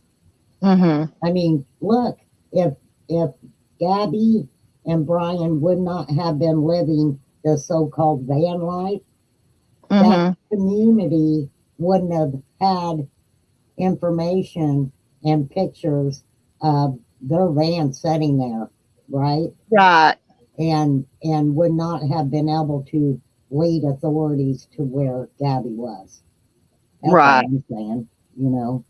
And, as far as Brian Laundrie and stuff like that and the protesters, I mean, peas in a pod. Cher admitted on live she told Don to study other cases before he did. And thank you. I've said that about 10 times already, peas in a pod. Maybe if you say it, somebody will listen to me. Yes, Cher told Don how to dress, how to act in interviews, and to look at other missing children cases. She told him that. She didn't lie about it. She won't lie about it. She'll tell you she did. And that's why I bring out Quentin Simon. When Leilani went in front of the news and Leilani said that maybe someone has taken Quentin who wanted a child they could care about or something, I knew where that came from. I knew where it came from. So, all right, we lost Ruby Dooby. I don't know where she went, but well, thank you, Ruby, for hanging with me for as long as you did. I really appreciate that. I don't know, you guys. I just, with my dog sick and stuff, I'm surprised I could even stay on this long, but it's because Ruby being up here with me makes a whole big difference, especially with my dog being sick. Like I said, I wasn't even going to come on today, but I guess coming on just helps me, get my mind off of my dog a little bit. So, I'm not saying people have to like the content. I'm not saying people have to watch the content. I just like to. Oh, you want the link again, Ruby? You can come up for a few minutes. I just want people to ask questions. People aren't asking. People aren't asking questions anymore. People just aren't asking the questions like I ask when. In my writing, I know that it throws people off because my writing is my words, but my words are the information that I've gotten directly from these people. So it's nothing that I'm making up. And then I always try to ask the questions in there, right? Because I'm not going to tell you guys, oh, this is my writing and you listen to it and you go by what I say in my writings. No, I question everything. I question it. I question the church. I question Robin, Tim Mullins, all of them. All of them. Me too. If they can't follow along, it's not your fault, though. Well, no, I mean, it's nobody's fault, Lori, because there's been so much chaos put into the case. So much chaos. And a lot of that chaos came from Summer's parents. I mean, it's like, stop already, Dawn and Candace. Like I said, Dawn would run out here and say he's guilty of some of the worst crimes in the world. And just because he wants people to think, oh, he's telling the truth about all that, la, la, la, la, la. Or as he says, blah, blah, blah. In my heart, he wants me to think that because he has said some of the rot gut stuff that he said and that he's truthful about some of it, that he wants me to believe that he wouldn't harm his child. Right? That's the way I look at it. And Lori, you're right. We don't know none of them people. That's what I'm saying. We don't know any of them. So we're only looking at them for what they're giving to us, what they're putting out there. And what they're putting out there ain't telling me that these are two people who their main concern is finding their daughter, because they already know where their daughter's at. I truly believe that. Yep. And even if they didn't do it, they know who did do it. See, and when I finally can get, I don't know, I think I'm going to have to put her down. I think we're trying to hold on till Saturday because, I want my granddaughter to be with me. And if it happens, it's going to be a family thing because this dog is beloved by everybody in the family. So, we're going to have to take her to the vet and get her put down.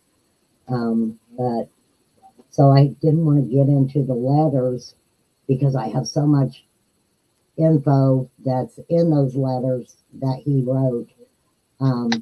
But like when I went over the trafficking stuff, Don Wells says in one of those letters about Summer needing to go to school. If you go back and look at my trafficking videos, that is one of the comments that is made, that these traffickers and RSOs and things like that will actually pay for the children and pay for what they need and pay for them to go to school. And in that process of doing that, they have free reign over coming and getting that child and grooming that child and maliciously harming that child and things like that. And people don't remember back in the beginning when Don kept saying we wanted our kids to go to the SDA church for school, but it's expensive. See, I mean, which direction you want to go? Which direction you want to go? Because everything that's being said, like I said in my trafficking video, they talked about that. They talked about them paying for schooling and different things, but they had pretty much rights to that child, to come and get that child, take that child, abuse that child whenever they wanted, as long as they paid the price for it. Paid the price for it. So I don't know. GP said hi, all still fine. Melina Crawford posted prayers needed on Facebook night before Summer was reported missing. There's a lot of things about Marlena Crawford, and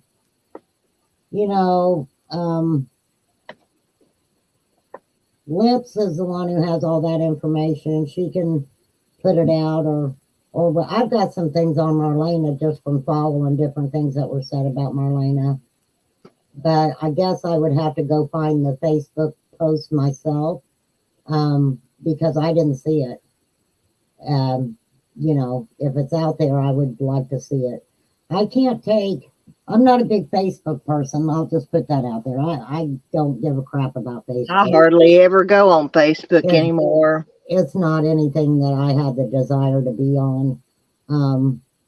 But I do have an account, but it's just my children, and they don't even get on it very often. But the thing with Marlena, okay, and I'd have to go back and find what I have written on Marlena, and I'll do that and go over it. We'll kind of go over it. Marlena was a drug addict. Marlena's father was dying. She could have been on there just saying, give prayers to whatever. You never know. I mean, unless it specifically said, send prayers for this child missing or whatever, then I might go, okay, that might be a little bit relevant.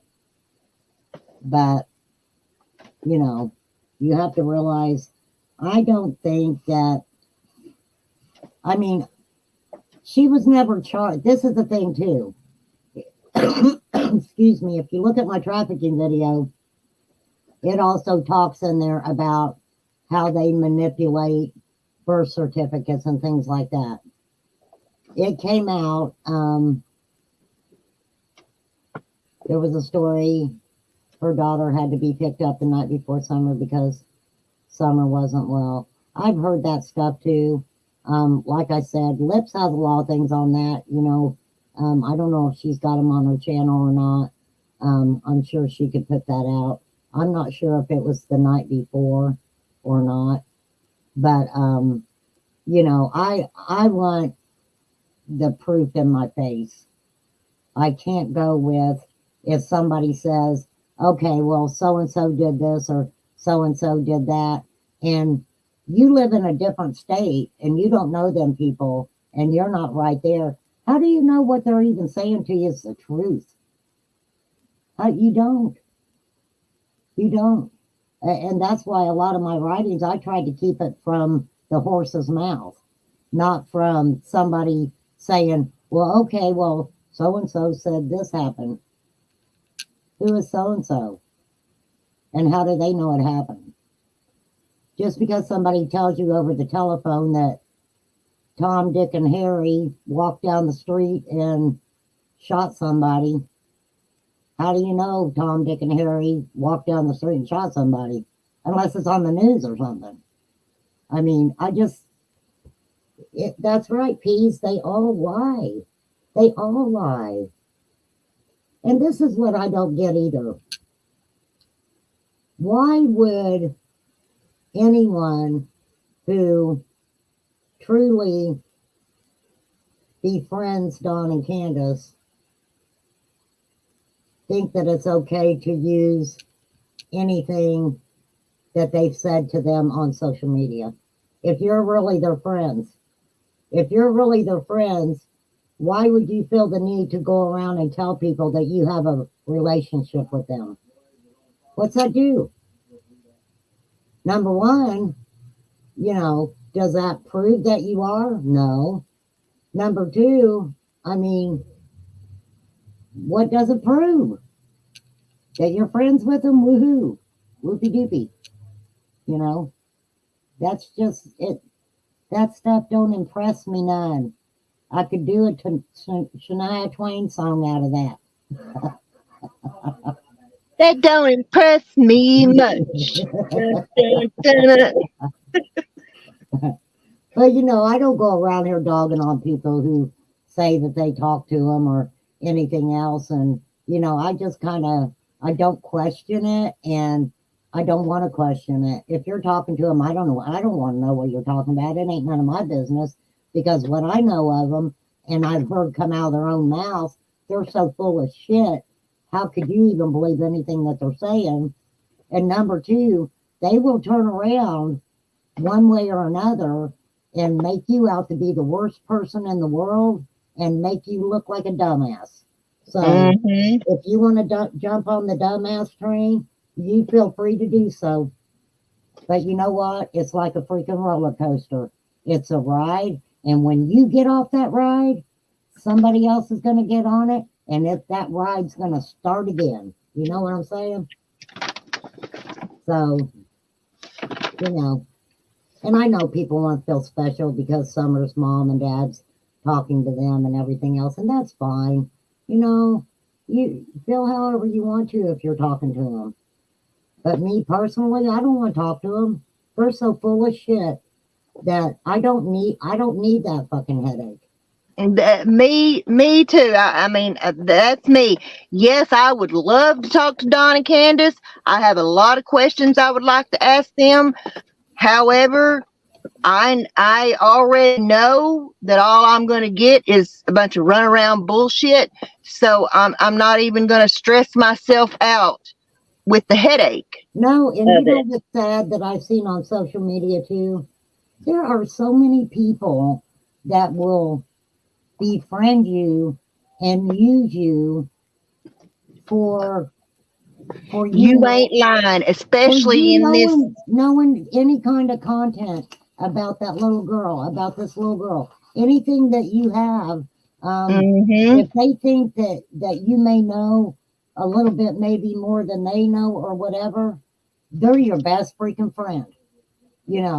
Oh yeah, I done been down that road long before the Summer Wells case. Oh girl, Summer Wells was my introduction to YouTube. Like I said, I don't have no fancy intro or anything like that. You're lucky that I even have what I have, because I don't care about it. I really don't. I was just like, look, I've got all this older information and stuff, and why not put it out myself? Because I could have somebody else do it, but they're not going to do it the same way I am, because I'm the one who researched all of it. So, and that makes a big difference. That makes a big difference.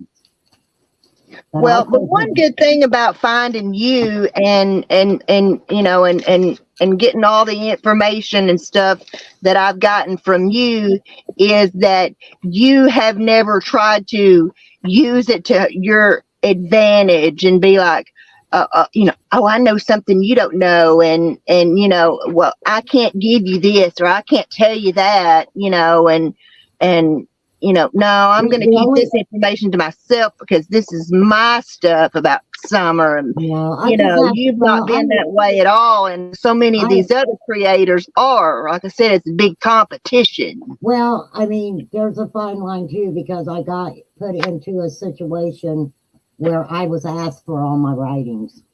Okay. Right. And I wasn't mean about it, but I was like, no, I'm not giving you all my writings. Why would I do that? You know, yeah, for somebody just to steal every bit of your content and use it as their own. Well, I mean, that is wrong, but that and believe it or not, that relationship kind of turned into something different because I started noticing different things like that, and I thought, no, I got to get off this roller coaster, you know. It's different when you're sharing information as opposed to just taking all of someone's information. That's why I want everybody, you know, when I read something, there's questions in there. And I think that there are my questions that I have while writing it. And I always try to question everything that I write. It, you know, that's just part of writing. You got to question everything, and you got to put some things into a little bit finer detail and things like that. But even when I show a clip like that call from Candace, the creator's name's on there. And, you know, I want people to go to those creators and watch it for themselves and take it however they want to take it. And, you know, the let me tell you, the shit about Prayer Garden, I could give a rat's ass less about that woman. Okay. Me too. If that situation glad I avoided that headache. Well, if the situation that I talked about wasn't right in front of my face, I wouldn't have paid no attention to it. Okay. And yes, there was an incident with a white van and all that stuff, you know, and whatever. And I had somebody, well, why didn't you get a picture? I'm not a fucking creep. You know, the shit's happening right outside my house. So I'm going to see stuff that's happening right outside my house. Why the hell would I want to be a creeper? And, you know, I already had an incident with somebody where I was like, I'm not going to walk around in my yard with a camera to prove that I'm not doing shit because you lying about stuff that's going on at my house. Bottom line, you know, I'm not going to do that. If you feel the need that you need to record me every time I walk outside of my house, let me know. I'll make sure to do my hair and put a little bit of makeup on and see if I can act out a scene from freaking Deliverance or something for you. I don't fucking know, you know. Break out the dueling banjos. But I had, you know, I've got cameras. And you know what? I never went back and looked at the whole time that person from Tennessee was across the street from my house. I never went back and looked one time. I didn't need to. I mean, I'm sorry, but the neighborhood I live in, it's like the house is right across the street from me. So if I hear a freaking vehicle coming down the road at 500 mile an hour and I hear it, what's a human instinct? You're going to look out the window. Just because you happen to see somebody from across the street run outside and all hell break loose over this van, that was, you know, that's not gossip. That's my truth. That is my truth. But check into it. Kate, she's been emailing me and stuff about it, and I gave her little clues. And you know what? She's researching it, and she's fabulous at it. She comes back at me and says, "Okay, well, I found this and this," and I'm like, "Girl, you're doing it. You're researching it." That's what I want people to do. Research whatever in the hell everybody's talking about. because you will learn that, not saying what I said about what happened across the street's irrelevant, because that's relevant in many different things. Do I think that that has anything to do with Summer actually missing? No. But I think if we can go back and look at the Brad Rashawn shit and saying Summer was in Indiana and the freaking billboard ripoff and money bullshit and everything else, and how long did Don Wells actually know Prayer Garden? That's questionable. That's questionable. I think she said that she got in contact with him a couple of weeks after Summer went missing. But that's, to me, that's questionable. I'm still looking into it. Will I find the answers eventually? Maybe. Will I? Maybe not. Maybe not. But that's my thing that I'm researching right now. So, different people see different things in different ways. And that's all I've really been trying to do is, even though one day I'm like, Candace is a piece of shit.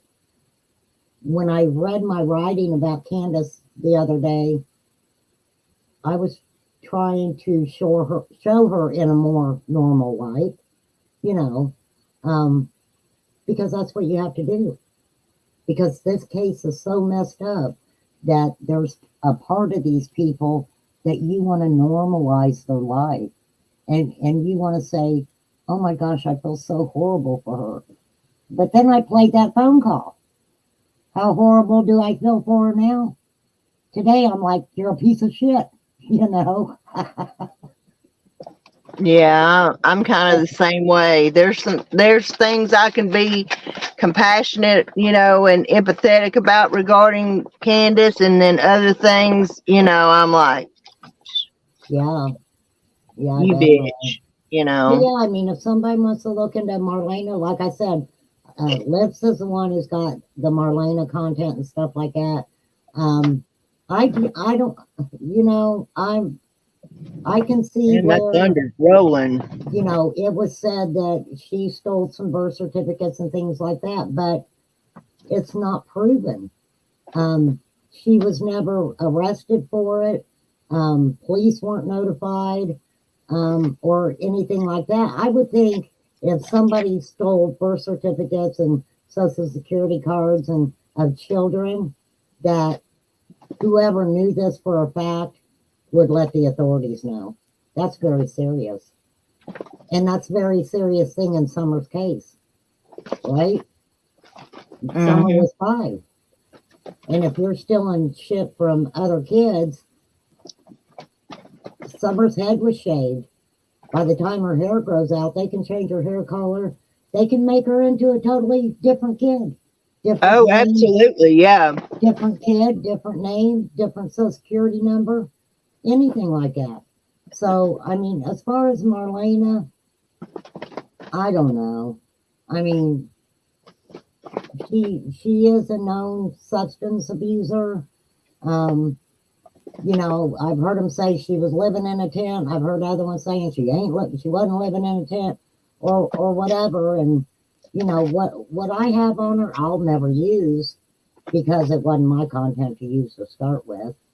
And anything in it is nothing that is really relevant to me, I guess, as far as Summer's case goes. So, Well, yeah. unless Marlena kidnapped Summer, anything about her life is, irrelevant to me. Well, we all know which direction that the Marlena stuff was going. Being said that she was gone for a certain amount of time and nobody knew where she was, and it was on the day Summer went missing, and then somebody started talking about Ducktown or whatever. I don't know. I am not really a Marlena connoisseur, let me tell you. What I know of Marlena was she was a drug addict. She was taking her kid up there. She was dropping her kid off while she went to party. Don got pissed off about it. And, but can we say that it was true that she was up there stealing shit? Who knows? Don Wells is a liar. He makes everybody besides himself look bad. Who knows? But yeah, yeah, I I've can't really. read such crazy crap as that Benny could have had something to do with Summer's disappearance. Ernie could have had something to do with Summer's disappearance. I mean, I've read the most bizarre crap you can imagine. Well, Ernie lived in the area. It was also reported, but I don't know if it's true, that Jose was back in the area right before Summer went missing. Why did Jose throw his phone into the freaking ocean? He said, Yeah, I mean, I think everybody that's ever spoken to Don and Candace has been somehow made a suspect. well, because they're all shady. I'm sorry. Right. And I mean, it's not that no one is worth looking into. I mean, Ernie's shady. Benny Keys is shady. Exactly. John is shady. Tiffany Marie is shady. They're all shady. Am I shady? I'm sure people will look at me and say, well, she's shady too. You know. Yeah, I'm sure people think that about me too. You know, I mean, we're all shady people. Some of us are just more shadier than others. Exactly. But I think when I showed that Dusty Albright talking about the I guess I could have went into a little bit more about the racetrack scenario. Okay. She was the Bristol talk and all that stuff. I've never quite understood all that. I don't know if it was the Bristol Speedway though. I don't know where the Speedway. I want to say Bristol, but I could be wrong. But I think it's Bristol because that's all I've ever heard, and something in regards to Andrew Hiltz and Jose and. Well, now the Andrew. I don't know what all okay, I know what you're talking about. What it was when Andrew Hiltz and them came to move to Tennessee, they couldn't find a hotel. But that's all shady too. I mean, they drove all that time to come down there, and the place where they ended up was where? Hawkins County. Right? They ended up in Hawkins County. Why would they have ended up right there? Andrew Hiltz even said Allison had her own home at the time. So why did they meet up and they were at the dollar store and stuff? Why was that the area that they met up? They could have met up anywhere. So you know, that's all confusing too. Andrew's been doing these lives where he's gonna. I've never paid attention to 2 words out of that dude's mouth. He's gonna tell the story as he knows it. But if you ask him and his wannabe pimp daddy is just comical as hell.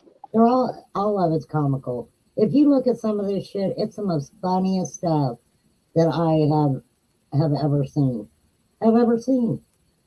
And you know, it's just sometimes it's heartbreaking though. Because it is, because it's all on the back of an innocent little girl, and you know, it just just makes me sick. Well, I mean, with Quentin Simon, we knew Leilani did it. Right. They knew exactly where they were looking for him, and they didn't quit looking for him until they found him. Right. And then they really didn't want to put a whole lot out about the conditions he was found in and stuff, because you know, you start putting stuff like that out and it gets misconstrued. What people don't realize is, even though somebody's guilty of something, they still have what's called a defense attorney. Okay. Right. And that defense attorney is going to take anything and everything that they can find to throw into their client's case. To say that they were misrepresented or this was. That's why Ashley Banfield needs to shut her mouth, really honestly, about Brian Kohlberger and trying to, you know, put something no matter what it is, just put something out there, report on some kind of news involving, Brian Koberger or whatever, just to have something to talk about. You have to realize that news organization never really had to come up against social media before. I mean, they have in some cases, but that was never the norm. Those people talked about a case. They were listened to. What they said, was the top of the food chain. And now you've got these little YouTubers with 10,000 subscribers who's blowing her out of the water. I think that's why we're seeing more gag orders and more no filming in court and requests and all that kind of stuff. Definitely.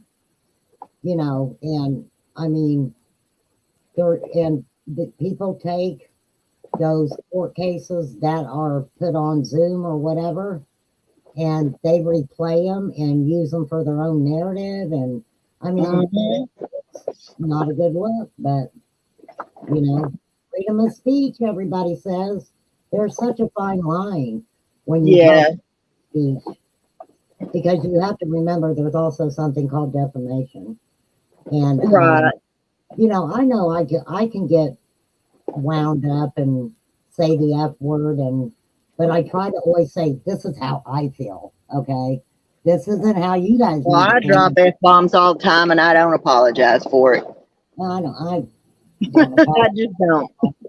I just, some people don't like you saying fuck, and I like saying fuck. That's in my daily vocabulary. Like I said, it has so many different meanings. Well, I think Nicolas Cage even does something on the word fuck, where he talks about all the different meanings. And I guess my generation don't think it's a big deal. I remember when I was younger, I said motherfucker one time, and I got soap in my mouth. It's funny because I am liberal in so many ways, yet conservative in so many ways. Like me sitting here, on YouTube, and saying the F word, but yet I'll go on, I see it on television, because I grew up in an era where, calling someone a jackass was the worst that you could say, on national television. And now you're seeing all these shows. You've got male frontal nudity, where you never had that before, plus female frontal and back nudity. And you've got just the F-bomb, like in The Handmaid's Tale, they just drop the F-bomb like it's nothing. This is supposed to be a religious type television show. I did it in a live or something, but I said something and I was like, fuck, and then I was like, and you go ahead, you two, and you fucking say something about me saying fuck, because you're letting this guy on all these panels say the N-word. But you want to say something about somebody saying fuck. What's up with that? What's up with that, YouTube? It's all right. Blast everybody and call them the N-word. Yeah, I went on a spiel about that, I think. I was like, that's ridiculous. That's ridiculous. But you know what? I'm not monetized. I'm not a real YouTube person, I guess. One day I'll find my niche. I wouldn't be monetized if I had enough followers, because I'm not paying big tech. I don't want that responsibility. Me either. Responsibility of having members and if somebody wants to watch my channel, it's here. They can watch it. But I don't ever want members. I don't want anybody to feel that they have to pay me, number one, for me to just talk about things, but right. I've always looked at what I did as volunteer work. Yeah, I mean, if people enjoy your content and You things don't like, have to pay me to help find a missing child. yeah, you don't have to pay me to talk about relevant things. Right. Anything, I'm trying to make people understand some of the things in this case that are relevant and ain't relevant. Because Yeah. there's too much things that aren't relevant. Right. But people have on June 15th, it will be 2 years. 2 years that little girl's been gone. And if somebody on YouTube can say the content that I put out is what found that girl, you can tell me that when they find her. Mm-hmm. They find her like you think that you've said she's being found. Yeah. Because people don't understand this either.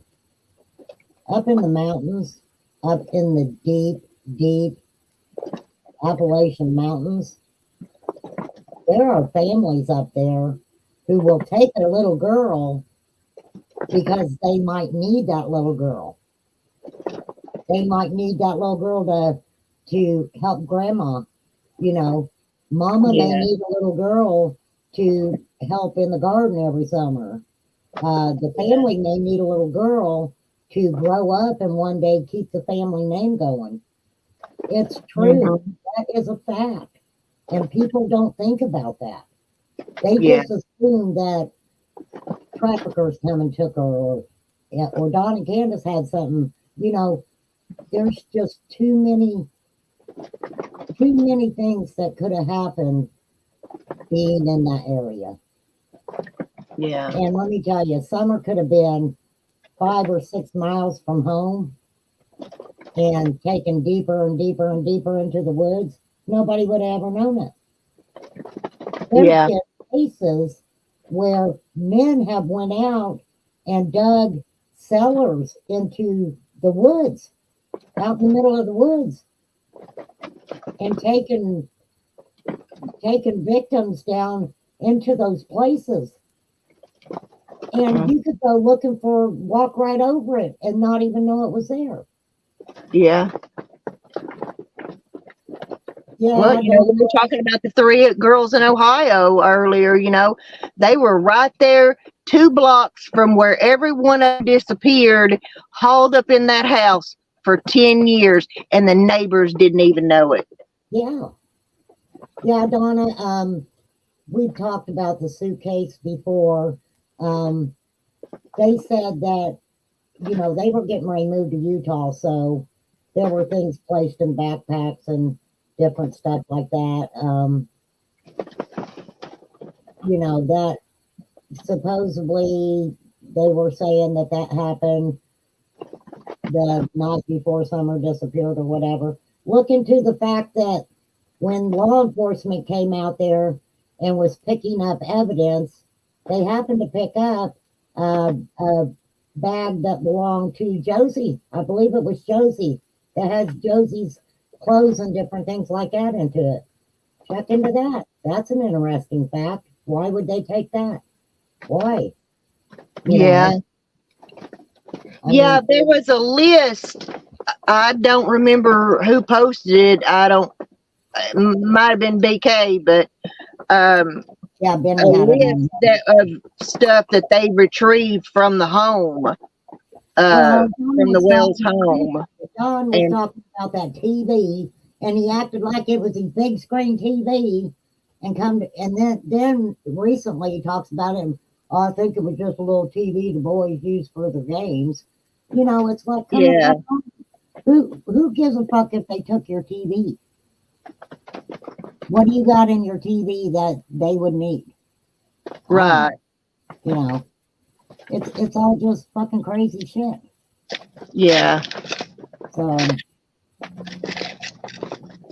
but yeah, they talked about the suitcase being full. Candace said that it actually, had clothes and stuff in it that was never unpacked from Josie coming back. And, there's a story for everything.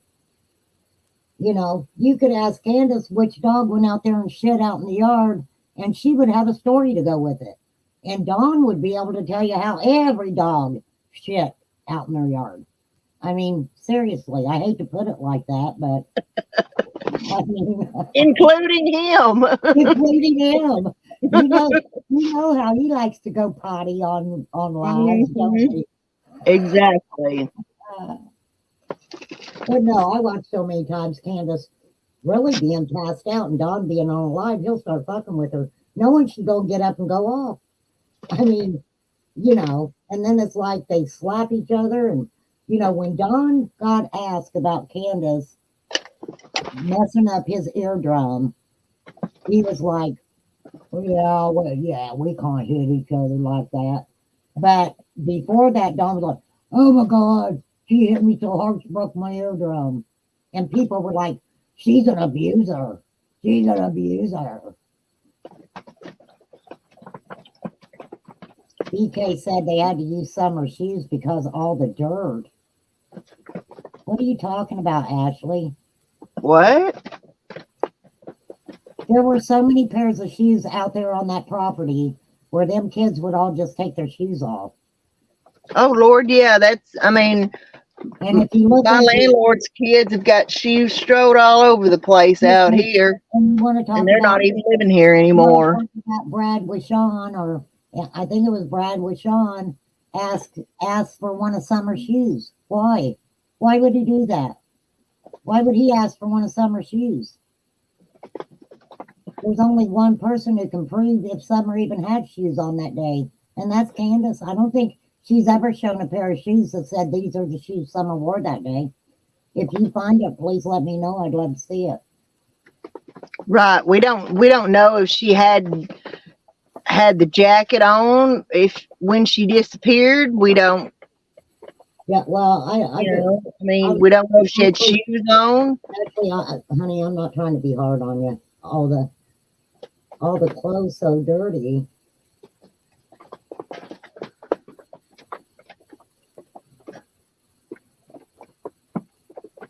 Well, there were a lot. Candace even said there was a shitload of dirty clothes. She had even done laundry that afternoon, supposedly. That was added in a little later to fit in with the time. Yeah. But she told us. I would think that when they got home, got the groceries loaded and everything, and before, when Grandma said, we need to transplant these little cactuses or whatever, and Candace is like, Summer will come help us, and she calls Summer out there. I would have thought that since that outfit they put on her was one of her school outfits, they would have told her to go change and put some play clothes on so she didn't mess that outfit up, since it was supposed to have been for school. This is the thing, though. If, say, my daughter went missing and I had went down the road to do a dope deal or whatever, okay, and I come back, my mom's been asleep, not watching my kid, right? Mm-hmm. I finally get back and I realize, where's my kid? Mm-hmm. I could say, just like Candace did, I looked for her for 10 minutes, she wasn't here. But how long, excuse me, how long were you gone? How long were you gone before you came back and looked for her for those 10 minutes? See, that's the part of the whole story that has always been so sketchy to me, because I was in Mom's house for 20 minutes fixing her knee brace, and you expect me to believe that someone came up on that hill in the middle of nowhere and kidnapped her in that 20 minutes that you were doing your mom's knee brace, and right there on property with the three boys were there. That I never have bought that story, and I've always thought that she was gone longer or doing something that she's not telling, and that this whole knee brace story is about actually, even though Ronnie Lawson made it out like that, in my heart, Mm-hmm. Summer was gone from the time they got home. Anytime after they pulled up on that hill, she was gone. Could she have been gone before Candace even pulled up on the hill? Possibly. The only people who can tell us where Summer was last seen is the boys. And until the Uh-huh. boys are 18, you know, Kiko. Hi, Kiko. Yeah, I mean, they would want the thing about, from my understanding about the scent, they did get a scent, but some of those clothes, um, Summer wore some of her brother's clothes, I'm sure. I'm sure she wore the youngest one's pants and shirts and everything else. Hell, somebody even tried to say they seen a picture of one of the boys sitting on the bed with makeup and a dress on. What the hell's up with that? I mean, seriously, crazy. Yeah. So yeah, there was a I'm scent. just surprised. I'm surprised. At least if she did keep that outfit on, I would at least think that she had taken the jacket off It was pretty warm that day, and even I do understand that. after Let they me got tell you, home. I'm not a big person. I'm a small person. I can get into. It can be 100 degrees outside, and I can get into the water. And the minute I get out, if there's a little bit of a breeze, I'm freaking cold. Oh Okay, well, me too. But that's just bottom line. But once she got home, if it was that warm out, would she have left that on? I don't know. Let's see, Pug Mom. Josie has to be 13 now. He was like 12 when she went missing, so he's 13, probably getting ready to turn 14. You know, bless them boys' hearts. Candace and Dawn really showed us, even though I don't think they wanted to, how they freaking acted. And if they acted that way with them boys there, then shame on them, you know. mm-hmm. And then they question, why does everybody say our boys don't want to come home? Because if we were your kids, we wouldn't want to come home either, Exactly. you know. Well, I mean, I don't know if she was anemic or not. The thing with Summer is because I don't think she was ever taken to the doctor. I do know they said that she went and got her shots for school, but I've had other people go, okay, well, if she's just getting a physical for school, they're not really going to check for anything that inappropriate going on with her. I don't know if that's true or not. At her age, I don't know. I mean, you know. Does anybody know if Candace received food stamps or anything like that? No. From Because my I know, I mean, yes, from, Don worked and he made, fairly good money, but, he worked a contractor's job and, not all those jobs have supply insurance through the company. no, But, having 3 young kids like that and in school where you're required to have shots and physicals and eye no, tests and all that kind of stuff, seems like the kids would have at least maybe. what you have to understand about that is if they would have been getting food stamps and Medicaid, CPS definitely would have been involved. CPS was supposedly involved by phone calls they were getting and stuff like that. And Ashley said, do you guys think that maybe they can just get it possibly ran over Summer after they got the groceries out and the boys didn't know it? Run over her how? Candace said she took her, hey Corey, Corey, what do you mean on their dirt bikes? The reason why I think Josie stood up there with Dawn and said, Dad, it wasn't my fault, or somebody heard that, is because they were Summer's keeper. They were the ones who watched Summer. They're the ones who took care of Summer. Don and Candace set their asses in the house and did whatever, and then would yell at the boys if they would leave Summer outside. You know, Asking three preteen boys to keep an eye on their 5-year-old sister is not, honestly, not let responsible. me tell you, look at how Don was acting on lives and shit. Them boys didn't get taken for a few weeks after Summer went missing.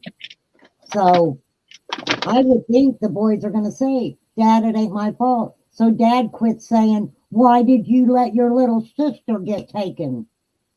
Why did you let that happen to your little sister? Why weren't you watching her? It's your fault. You were supposed to be keeping an eye on her. No, it wasn't. You're the adult. Don't tell me they wasn't saying that shit, because they were. They were. I firmly believe they were. Like I said yesterday, or whenever I was live last, Don Wells is a fucking creep. He'll always be a creep. And I think that I think there was shit going on. I mean, everybody says, you can't say he was essaying Summer. No, I can't say he was essaying Summer, but the creepy fucker. But I had every reason to believe that he might have been. You damn right I do. Yeah, no doubt. No doubt. Let's see. Lori said the way Don and Candace spoke, they were blaming boys for everything. I think that's why he said it's not his fault. Yes, Lori, I agree 100%. I agree with that 100%. Just crazy. Craziness. I mean, if we really stop and look at Don Wells's words on him saying what he believes happened to his daughter, and I've said this many, many times. She was ARD. She's in a motel room getting sold by crackheads. She was hit in the head with a hammer. She could have been thrown into the creek. And when it rained, the creek filled up and took her right off to the river.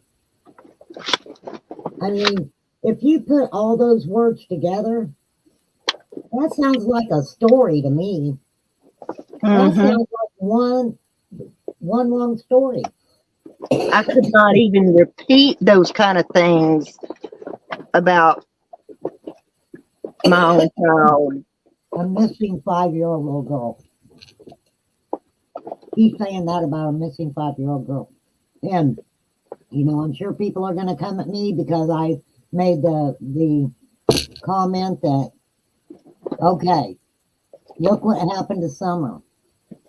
Then all of a sudden it comes out that he approaches another 5-year-old girl because she's out wandering around, okay? Or whatever. He was doing it out of the kindness of his heart.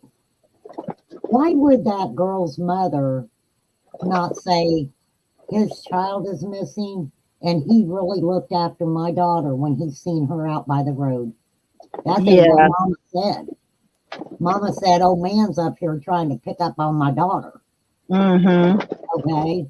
So if nobody's buying your Good Samaritan story, Don. Sorry.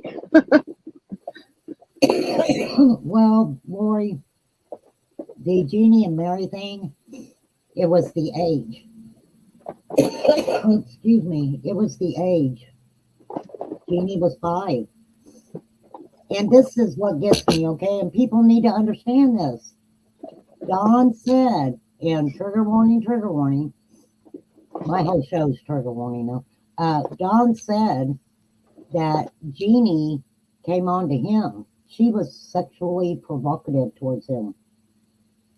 How did he feel about Summer, who wanted daddy all the time? She didn't want Candace. She wanted her daddy. She had to be with her daddy. He's a sick fuck is what he is.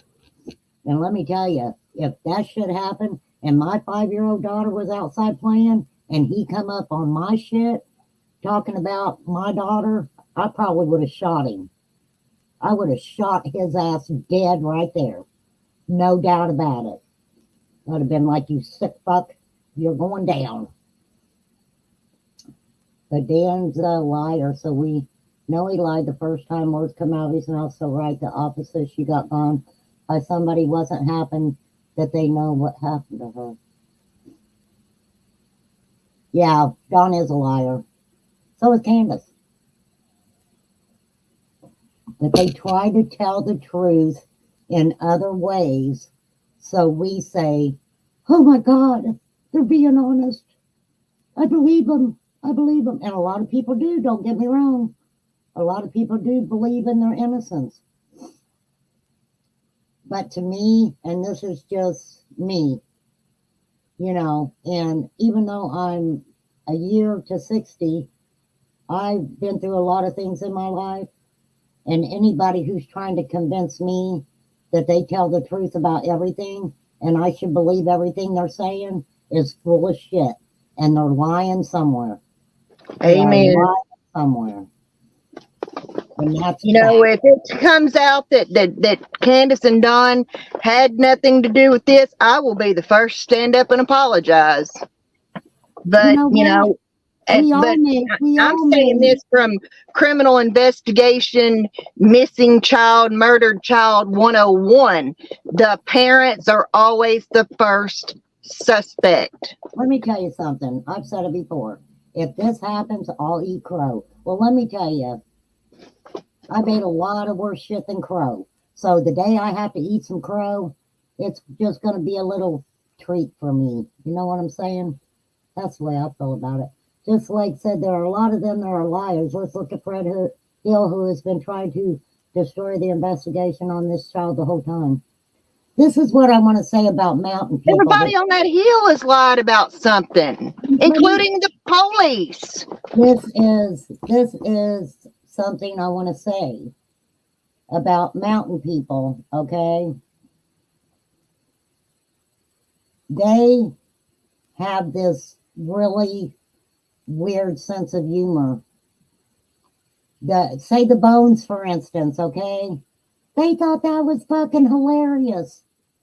Even though there's a missing 5-year-old girl, that was funny to them. Showing Ziggy those bones, they all got a fucking laugh out of that. They thought it was funny. I mean, you have to realize mountain people. You can't look at people from areas like that and think that it's your neighbor who you've lived next to for 20 years. You know, these people have a different sense of humor. Everything's different. They have a totally different way of life. And stuff that we may not find funny, and we're like, that's really messed up. They're having a hoot about it. You know. So Fred Hill, we can take what he says with a grain of salt. Even when he says Candace, his friend said Candace was down there, okay? Do I believe that? I do kind of. But then you have to go, where's the proof? Because that was hearsay. What Fred Hill said is hearsay. I get him and Frank Light mixed up. Let's look at Frank Light. He has a past with children. He has a horse that can handle those mountains, from what I hear. Girl, there's a lot of mountain men that can handle those mountains without a horse. You know? That's all I'm saying. And I know that for a fact. I've seen it. I've seen guys freaking carry deer carcasses up a mountain just like Don's and maybe a little bit out of breath by the time they get up there. But, you know, that's mountain folk. And so a lot of people aren't looking at that. They're just believing everything that comes out of everybody's mouth. But I can tell you, just from my experience with people who live in a holler, a lot of things are amusing to them. And I can guarantee you, the bones were showed. It was put out on social media the way they were, blah, blah, blah, blah, blah. And they're up there laughing, going, look at that dumb ass. They're putting bones out there. We know those are deer bones. But they had a good laugh about it. So that's mountain people. I myself have a dark, twisted sense of humor sometimes, but Yeah, me too. I got a really dry You sense know, of humor. And this is what's bad because I'll say something and I'll think it's so freaking funny and people won't laugh. And I'm like, I was trying to be funny and they're like, yeah, I know. I mean, a friend of mine whose son was murdered, um, you know, she and I would talk about two of the people who were suspects in her son's murder. We would refer to them as each other's boyfriend. Yeah, I saw your boyfriend today. Yeah, I saw your boyfriend the other day, you know, or whatever. Now, Lori, my And dog, these are the two men that more than likely actually killed this woman's son. But it's like somewhere in the midst of, you know, the god awful, you just develop a dark sense of humor that sometimes people just don't quite get. well, Lori, you don't believe I'm taking my dog out, my sick dog? Do you want me to show her to you? What? Lori said, time to take the dog out. Lots of laughs. Oh, Let me tell you, if I was hitting some pot, I wouldn't lie about it. I would just tell you it's time for 420. That's the way it is. You know, I can show you my sick dog with a big ass tumor if you really want me to. I don't even be wasting time with them fucking trolls, man. Oh, that was my son. Did I get your opinion on it? But no, I appreciate Ruby coming up and hanging out with me because, you know, like I I said, always enjoy it. it's just, you know, I've got the stress of my dog and then I sit and think about Summer all the time. I mean, oh, Lori said, no, I'm talking about mine. Oh, she's It's got all to right, take her Lori. own dog out. Oh, okay. It's okay, Lori. Oh, I needed a good laugh. But yeah, it's just Oh, I sad. wish it would stop raining. I feel like I've been hit by a damn bus. I know, isn't that horrible? Mm. I'm like that too. Rain and cold are not my friend. Oh, Corey, he's done went back to his my son's doing well, he's in college right now, but he's also doing gaming. I don't know anything about gaming. You know, I know nothing about I ain't gaming. played a game since Super Mario Brothers. I know that I do have an account for what is it that the kids play? My daughter and my granddaughter hooked me up playing oh, it's a popular game. I don't know what it is because I don't play it because I feel real stupid. I don't know nothing about them games. No, I take that back. Super Mario Brothers is not the last game I played because there was a game that we had at the club that I used to work at, and it was some kind of a card game, and I used to play that all the time when we weren't busy. Well, we when I was younger, euchre was the big game, and it was a big family thing. And you know, everybody got together at my grandma's and set up different tables, and everybody played euchre all the time. So that was a game. I haven't played it for a long time, but I used to love to play euchre all the time. It was a big thing. But yeah, Corey, I mean, I'm telling you, my granddaughter, she's a whiz on social media. You know, I don't really ask her a lot about it because I feel stupid when she tries to tell me about it because I don't know what she's talking about. You know, not at all. Just like said, I don't believe any of them, but what I do believe is the dogs don't have a sense of humor. Yeah, I don't think any dogs, I don't know. Do dogs have a sense of humor? I'm sure some could. I mean, I don't know. I ain't never thought about it before. I don't know. I don't know. But if you want to get into the dogs on the Wells property, you know, how can you have that many dogs and they all go missing at the same time? And they don't bark or make anybody aware. See, if Candace was outside with Grandma, right?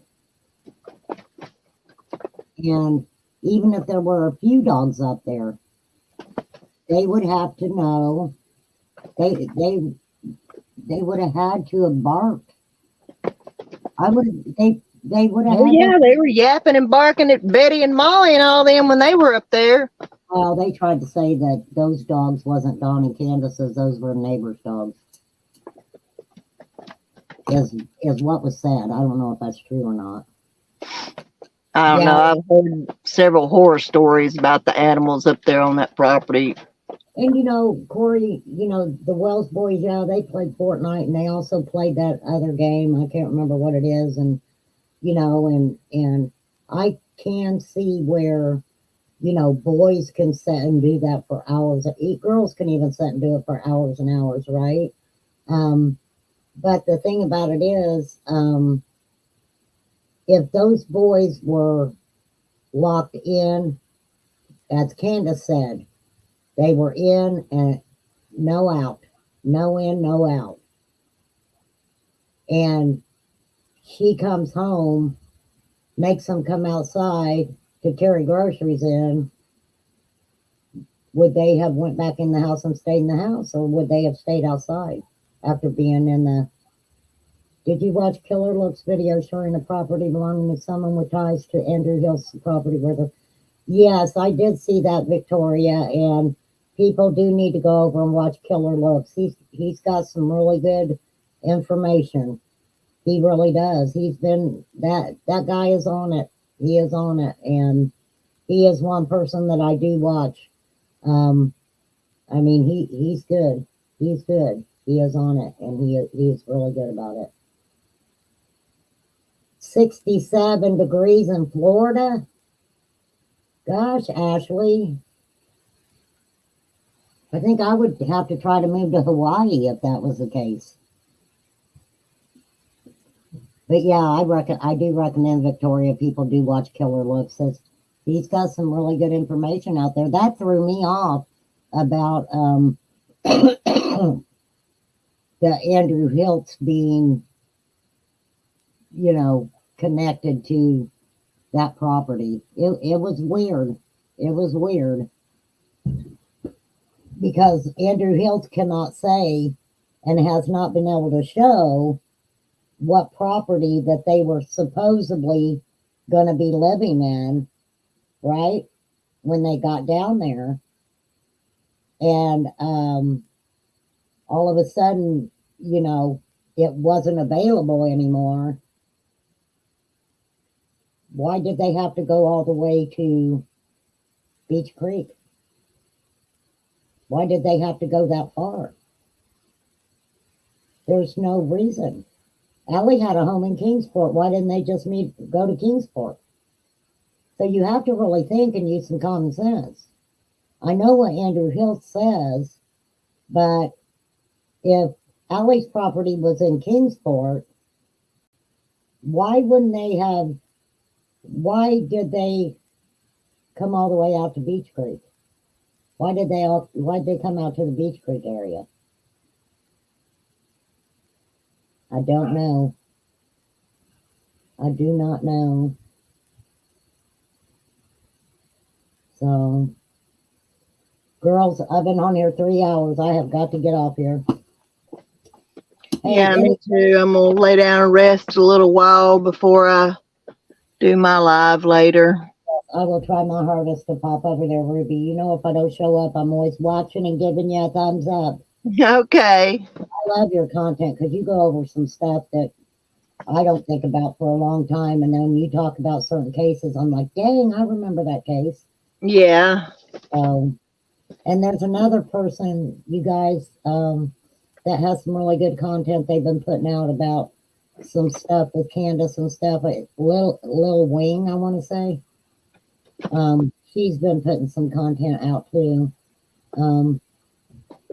I think it's a girl. I don't know, but there's some content out there. The only thing I ask people, when you're watching different content and stuff, just before you before you jump on that content and go, oh my God, la la la la la, you know, think about what's being said and just, you know, try to keep your mind open and use a little bit of common sense on it. You know, even though I know this case drives everybody bonkers, and with you new people coming in, you think you all are being made bonkers. You should have been here from the beginning, Yeah, no doubt. because I'm a certified psychopath because of it. So, you know, welcome to the club. Um, but you know, like I said, you can be on a roller coaster and you can get off of it, but there's always somebody else that's going to get on because the ride never stops. Mm-hmm. So if everybody keeps getting on that roller coaster and that ride never stops, then Don and Candace can be doing this for 10 years from now. Mm-hmm. I'm just surprised that they don't say more on their own YouTubes. You know, they go on all these creators and say all this crap. But they don't. It's just everything's gotten so far off the subject of summer, and you know, and that's the thing is, you know, Don and Candace don't want to discuss what we need to discuss. They want to talk about all bunch of other dumb ass shit. Right. Yeah, actually, they talked. Candace said that when they brought the dogs up there, that she was mad because they didn't tell her they were bringing dogs up there, so she had to put her dogs up. What does that tell you? Think about it. What does that tell you? That tells you there were dogs on the property. Are they saying that the dogs left, and then when the police showed up to look for Summer, all of a sudden the dogs came back? The way Don tells it is what I've heard. I've heard because you know everybody has questions. Seems like all them dogs up there. If somebody come up on that property and took Summer, they'd have been barking. You know, which would have alerted Candace. As, okay, why are these dogs out here raising hell? You Well, know, this is the thing too. I've but heard, supposedly wasn't none of them up there on the hill, or you know, they're all stupid as hell anyway. heard people talk about, I think Don being abusive to the dogs. Well, think about it like this: if it was Don home that day, the dogs would be gone because they wouldn't want the shit kicked out of them for nothing, right? I mean, just keep your mind open when you guys hear stuff. Really, just keep your mind. Do you think it was Don and Candace property? The property that Killer Looks is talking about? Oh, wait a minute. I'm talking about the dogs that followed her scent to the end of the driveway and lost it, then found her scent onto the other properties on a footprint. This is the thing, just like you got to remember, okay? Those footprints were not found the day Summer went missing. It was a few days later that they found them, okay? And they were on other people's property, but the problem was, what I didn't understand, you have a child's footprint, even if it's just one, and it's so contaminated by adult footprints. It was contaminated with adult footprints. Mm-hmm. So where does that footprint get you? Nowhere. And I heard people say, well, you know, it could have been a four-wheeler, it could have been a horse, it could have been this. If little Summer's footprint was left, then look how heavy a horse is. You're going to have horse prints around it. If she was on a four-wheeler, I don't know why they would even set her down with a four-wheeler, but there would have been four-wheeler tracks, even with men's footprints around. I would have thought that somewhere right before that footprint or after that footprint, there would have been signs of anything that was transporting her. Does that make sense? Yeah. Andrew said it was a house that property was undeveloped. Huh. Yeah, he's a kind of weird duck. And Ellie and Candace and Grandma, when they got there, she rode with them and they came back to Beach Creek. I don't think so that day because Allie was still pissed off at Candace over the Jose deal. You know, Allie finally got her a little something, something, and you know, he was more, in my opinion, wanting to hook up with Candace because Candace was living on 11.5 acres of freaking property. Okay, if you were a guy with mental issues like he said he had, would you want to hook up with Allie, or would you want to hook up with Candace, whose old man was in trouble and gone all the time, possibly going to go to jail? That's why Jose got mad, threw his phone in the ocean, was because Candace dropped the restraining order that she had put on Don. So don't you think somewhere that maybe in Jose's mind, he was coming back to Candace eventually? Yeah, the print could have been there from any time, but they did not find it for a few days.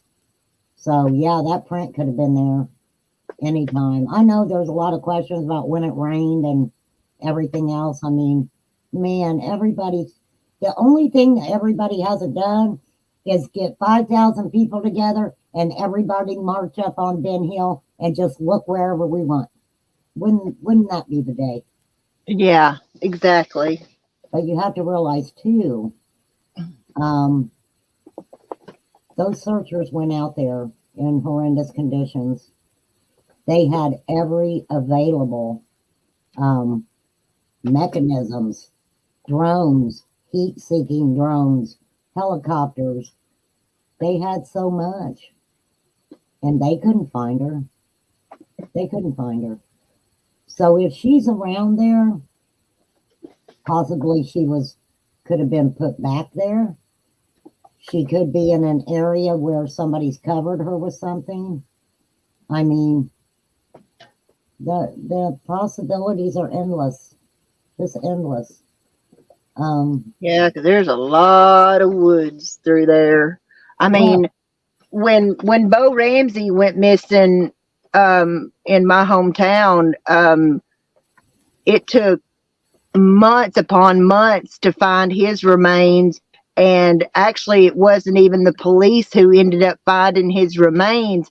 It was his own family, because they would go out there and search every Saturday morning like clockwork for months on end. They went out and searched those trails and stuff where Bo was last seen. And one of them finally found him under a brush pile. Right.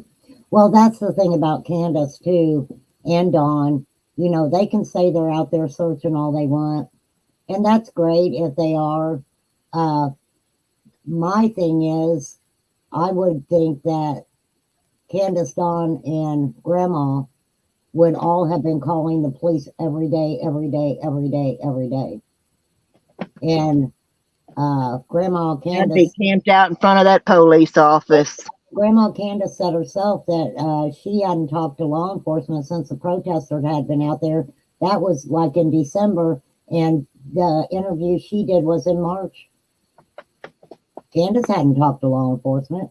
They went out there to do a search. She didn't even know it. She was in the house playing a game. I may not be searching if they don't want me in an area searching, but they're going to tell me where they're searching, and they're going to keep me posted on what they find. And it was like they had no desire to talk to law enforcement. Why is that? Just because they had a criminal past or whatever?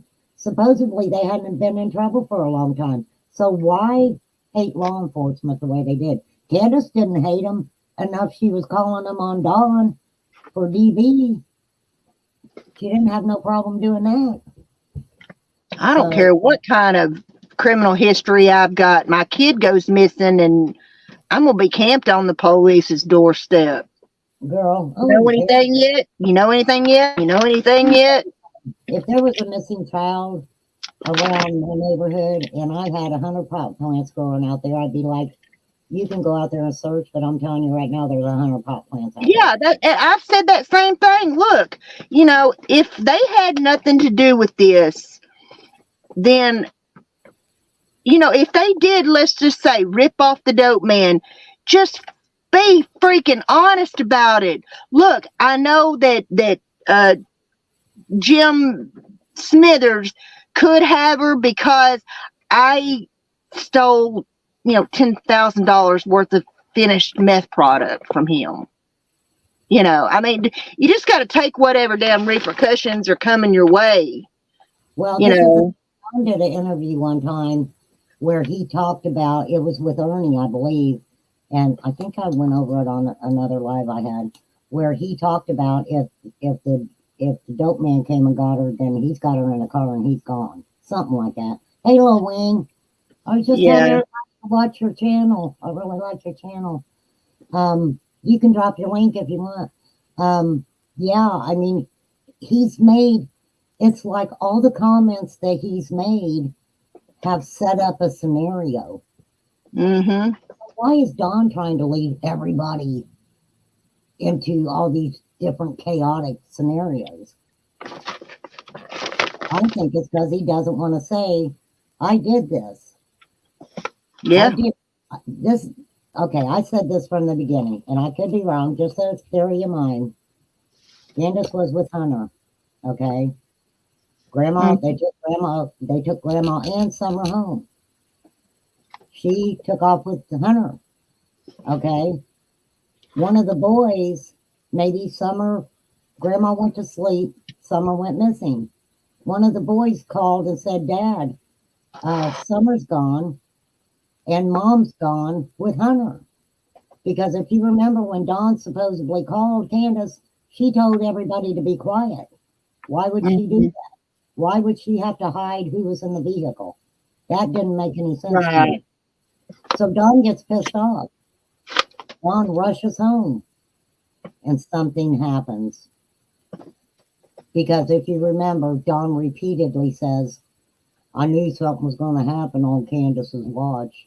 I just knew something was going to happen on Candace's watch. Hey, it could have happened. We don't know. We don't know. How does Dawn and Candace talk all the way with Dawn going home when everybody else says how messed up everything is there? Allegedly he was talking to her through Facebook Messenger somehow. Well, I'd Well, like if you can use Facebook Messenger, then why can't you just use regular text? that it's not what they were using, it's how they stayed in contact the whole time. The whole time. Yeah, I don't know. Yeah, me neither. I wish I did. I'll tell you the person I'd like to talk to one day is little Summer Wells. And Me say, too. where were you? We was looking for you. That would be the day. That would be the day. Exactly. To be honest with you, if I found her right now, I probably wouldn't even dare even tell anybody. I'd just keep that little girl here and hidden, and she never had to face all this crazy shit.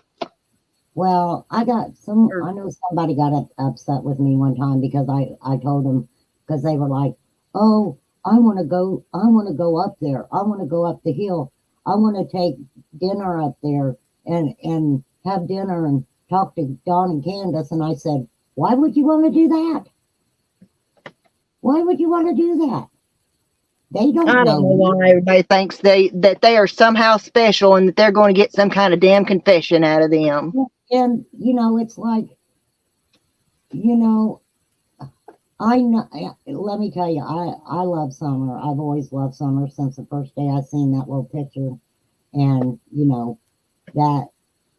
that's my heart's there. And I know that Dawn and Candace appreciate the love that everybody shows for Summer, but I truly, in my heart, believe that they don't care. I don't think they care that everybody loves Summer the way they do, the way that we do. You know, we outpour and show our love for Summer all the time. You know, when I'll never forget hearing Don say, "Well, you know, we appreciate everybody's love for Summer." It was like a flat statement. Well, you know, and with Dawn, the whole thing is it's always me, Dawn, Dawn, Dawn, Dawn, you know, probably jealous, you know. God, y'all love Summer more than y'all do me. Oh, poor pitiful me. Well, Victoria, you got to remember the boys were taken into foster care, okay? Have you ever seen the video where all the police officers are out playing ball with the boys? Those boys were taken into foster care. Even though we can say their life was messed up, the boys were taken away from everything they knew, okay? And children aren't just going to open up and tell anybody what has gone on in their life at home with mom and dad. It takes time, sometimes years. But there is a video where they wanted, and I think they did the video to let Don and Candace know this police force is standing behind these boys. Mm-hmm. And these boys will eventually talk. Even the DA said they're just waiting on CPS to say, these are what charges we're bringing, okay? These are what charges we're bringing. The CPS case is not closed at all. Right. And it's going to take a long time to get those boys to open up.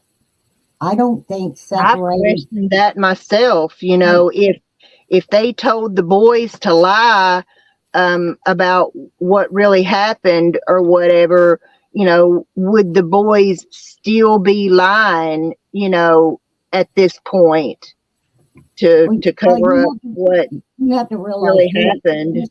Josie, who's older, okay, he was allowed to do things that sometimes, and I'm not going to say every family, normal family, wouldn't let things like what they say transpired in that house happen. But Josie, being the oldest, seen things that maybe the younger boys didn't see or acknowledge as being wrong. Now, you can look at it as they needed to separate them all to maybe get to the truth. But maybe being together and these younger boys seeing Josie speak the truth and start telling his truth, maybe will help the other ones open up a little bit more. That's the way I look at it. Yes. Look at it. So, I mean, but everybody's, you know, I guess I should have put my banner up today. I didn't even put my banner up. I wasn't even sure how long I was going to be on here. But Ruby, I appreciate you so much. Well, I appreciate you too, Mary. I always enjoy talking to you and, you know, and having these discussions and going over all this stuff, because we can have these discussions and have different ideas and different opinions and not, you know, attack anybody for what they might think or opinion they may have, or Well, you know, and it's not like, you know, we're sharing information. We're not trying to hoard some kind of info because we're in some kind of competition together as creators, you know. It's just silly. Well, it's just nice to have you up here with me sometimes too. You know, I like to do my spiel before I have you come up, and yeah, you have such a different perspective on things. And I know for a fact with you, if I've got to run to the bathroom, I mean, I could do it and tell everybody just hold on. But with you, you're so interesting. I mean, you know, we could talk about so many different things, and you know, and I do love your channel too. I think you talk about some of the most cool stuff, Well, and I appreciate it. you know, that's like Lil Wing. I watch your channel. I love what you're putting out, and I do Yeah, I'm like gonna have to go subscribe to. How is it? Is it Little or Lil? LIL Lil. Okay. WING Lil Okay. Wing, and I was just watching some of their stuff today, actually this morning. Um, yeah, I'm real big on if when I see somebody has subscribed to my channel, I go immediately and subscribe to theirs. And even though I've subscribed to some that's got 16 subscribers, I'm like, hey, I'm here for it. You know what I Yeah. mean? I don't care what your content is. If you're, it's just like show some respect out to everybody. You know, Oh yeah, definitely. Even if you've got a recipe channel or a cooking channel or a well, telling ghost stories channel or pet I will be channel or whatever. eventually. I will be getting into that eventually, but you know, I'm just learning about you. I mean, I've watched YouTube for a long time. I watched these creators and some of them how they've handled things and different stuff like that. I took it as a learning lesson for me, you know, Hmm. on maybe what to do, what not to do, and sometimes just to freaking do it and you know, say you got to. I think it's really important when you're talking about anything, you say what's true to you, you know, Hmm. not say things because you don't want to upset other people or because you want to follow somebody else's narrative or anything like that. Be true to yourself. People, not everybody's going to agree with everything that you say, and that's cool by me. I don't want everybody to agree with what I say, not at all, you know. Right. But I do think also that we got to be really careful when we're talking about the boys. And you know, I know my content hasn't been that great, and if the boys ever watch my content, they're not going to hear me being kind to their mom and dad all the time. Um, you know, and so I don't know. It's hard for me to tell people watch your content because one day the boys will see it, but one day the boys might see it and go, "Yeah, my mom and dad were really rock good. You hit that right on the nail," you know. So you never know. I mean, you just Yeah. never know. So, all right, Ruby, I've got to get off here, and Yeah, me too. I gotta rustle me up some lunch and. well, my pup is still laying here. She gets it's so hard when she gets up, and then I guide her in there, and she gets some water, and then I let her out, and then I have to watch her because she's got a big tumor on her underbelly, but we found she's got one in her head. So Oh I let her outside. Luckily, my son's here, but when I let her outside, we really have to watch her because she'll get confused on her direction outside, Mm-hmm. and sometimes she'll start going around circle. So we got to say, hey, hey, and you know, kind of lead her back in and stuff like that. So within the next couple of days, we're gonna have to take her back to the vet and get that taken care of. So you know, it's heartbreaking, but I'm glad everybody let me come on today and yak the way I did because I needed it. I just needed to get that off of my mind. And Yeah, that's the first time I've got to hear that. I've heard about that phone call, but that's the first time I've actually got to hear about it. And finding out that this phone call happened before the Dr. Phil show yeah, that was before Dr. Phil. I just don't know. I just don't know what to think anymore. People who's questioned them on it, Don It's said, like when I zig, they zag, I mean, it's Don said that they did it because they were trying to find out info basically about what Jeannie had said to Mary and stuff like that. But to me, Mary's talked to Don before and handled the conversation real well anyway. So why would they have to do that? right. What was Don? This is what I find disturbing. A lot of Don's conversations, like when Dusty Albright was talking about the motel and the trafficking and this and that. He was Mhm. actually texting Ziggy complaining about Mary and Jeannie still.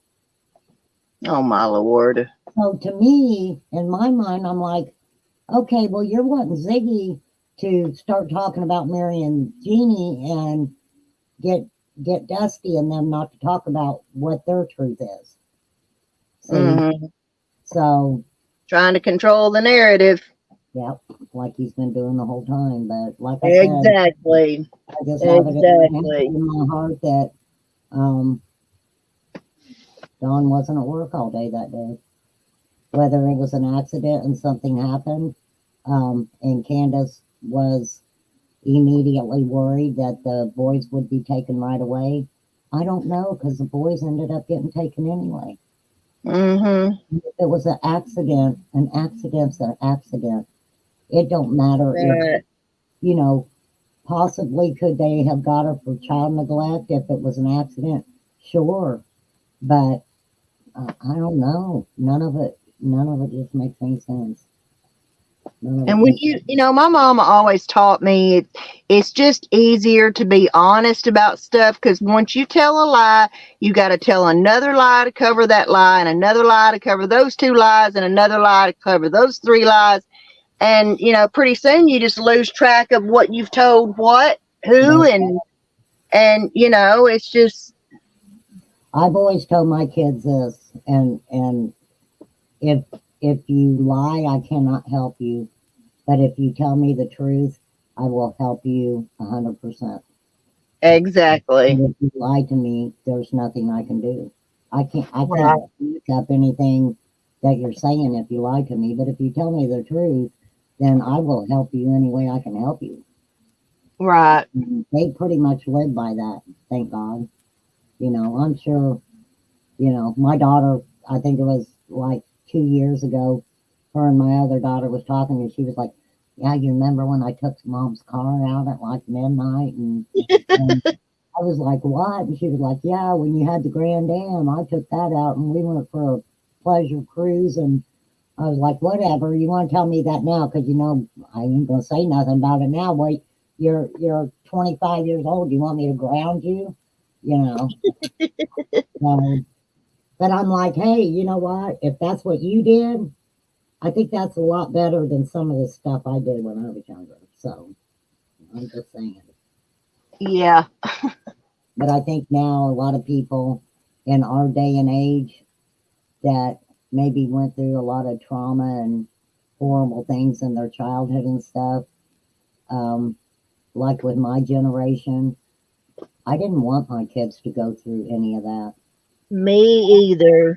That's I why I've done never, my damnedest. I admit I made a lot of mistakes with my older daughter, and we do have a strained relationship. But I did try to do everything I could to do right by my youngest daughter. yeah, yeah. I went through so much, and you know, and that's the thing. I hear people talking about being in nursing. I hear people talking about being in the army. I hear them talk about this or talk about that. And every once in a while, I might say, yeah, I worked in nursing for a long time. Or, hey, I was in the army. I went in the army when I was young. I went in the army like 2 years after I got out of high school. So I've been there, done that. I lived in Germany for 3 years. I mean, Yeah. I've been around the world and had so many different experiences. I don't know. I don't put it out there. If somebody says something, I might say, yeah, I lived in Germany, or, I was there when they tore the wall down between the East and the West, and, Hmm. and different things like that. And they didn't have marijuana at that time in Germany. It was all hash, you know, and, Yeah. going through all of the castles. And I mean, it was an experience I'll never forget. But, Yeah. you know, I just don't talk about that stuff very much because it's, you know, if somebody hasn't experienced something like that, do Hmm. I talk about it? I don't know. I don't like to feel like I'm bragging about stuff. You know, Yeah. even though none of it was easy, I had a very hard life, but I don't know. I don't know. I'm just weird. I'm weird, everybody. If you ain't figured that out by now. I guess that's why we get along so well, because I'm weird too. Weird people. We love weird people. So, okay. Weirdos welcome. All right, everybody go see Ruby. Go see Lil Wing. Corey, I adore you. I'm glad you popped in. Lori, I'm glad you popped in. We've had some good conversation. You too, Ashley.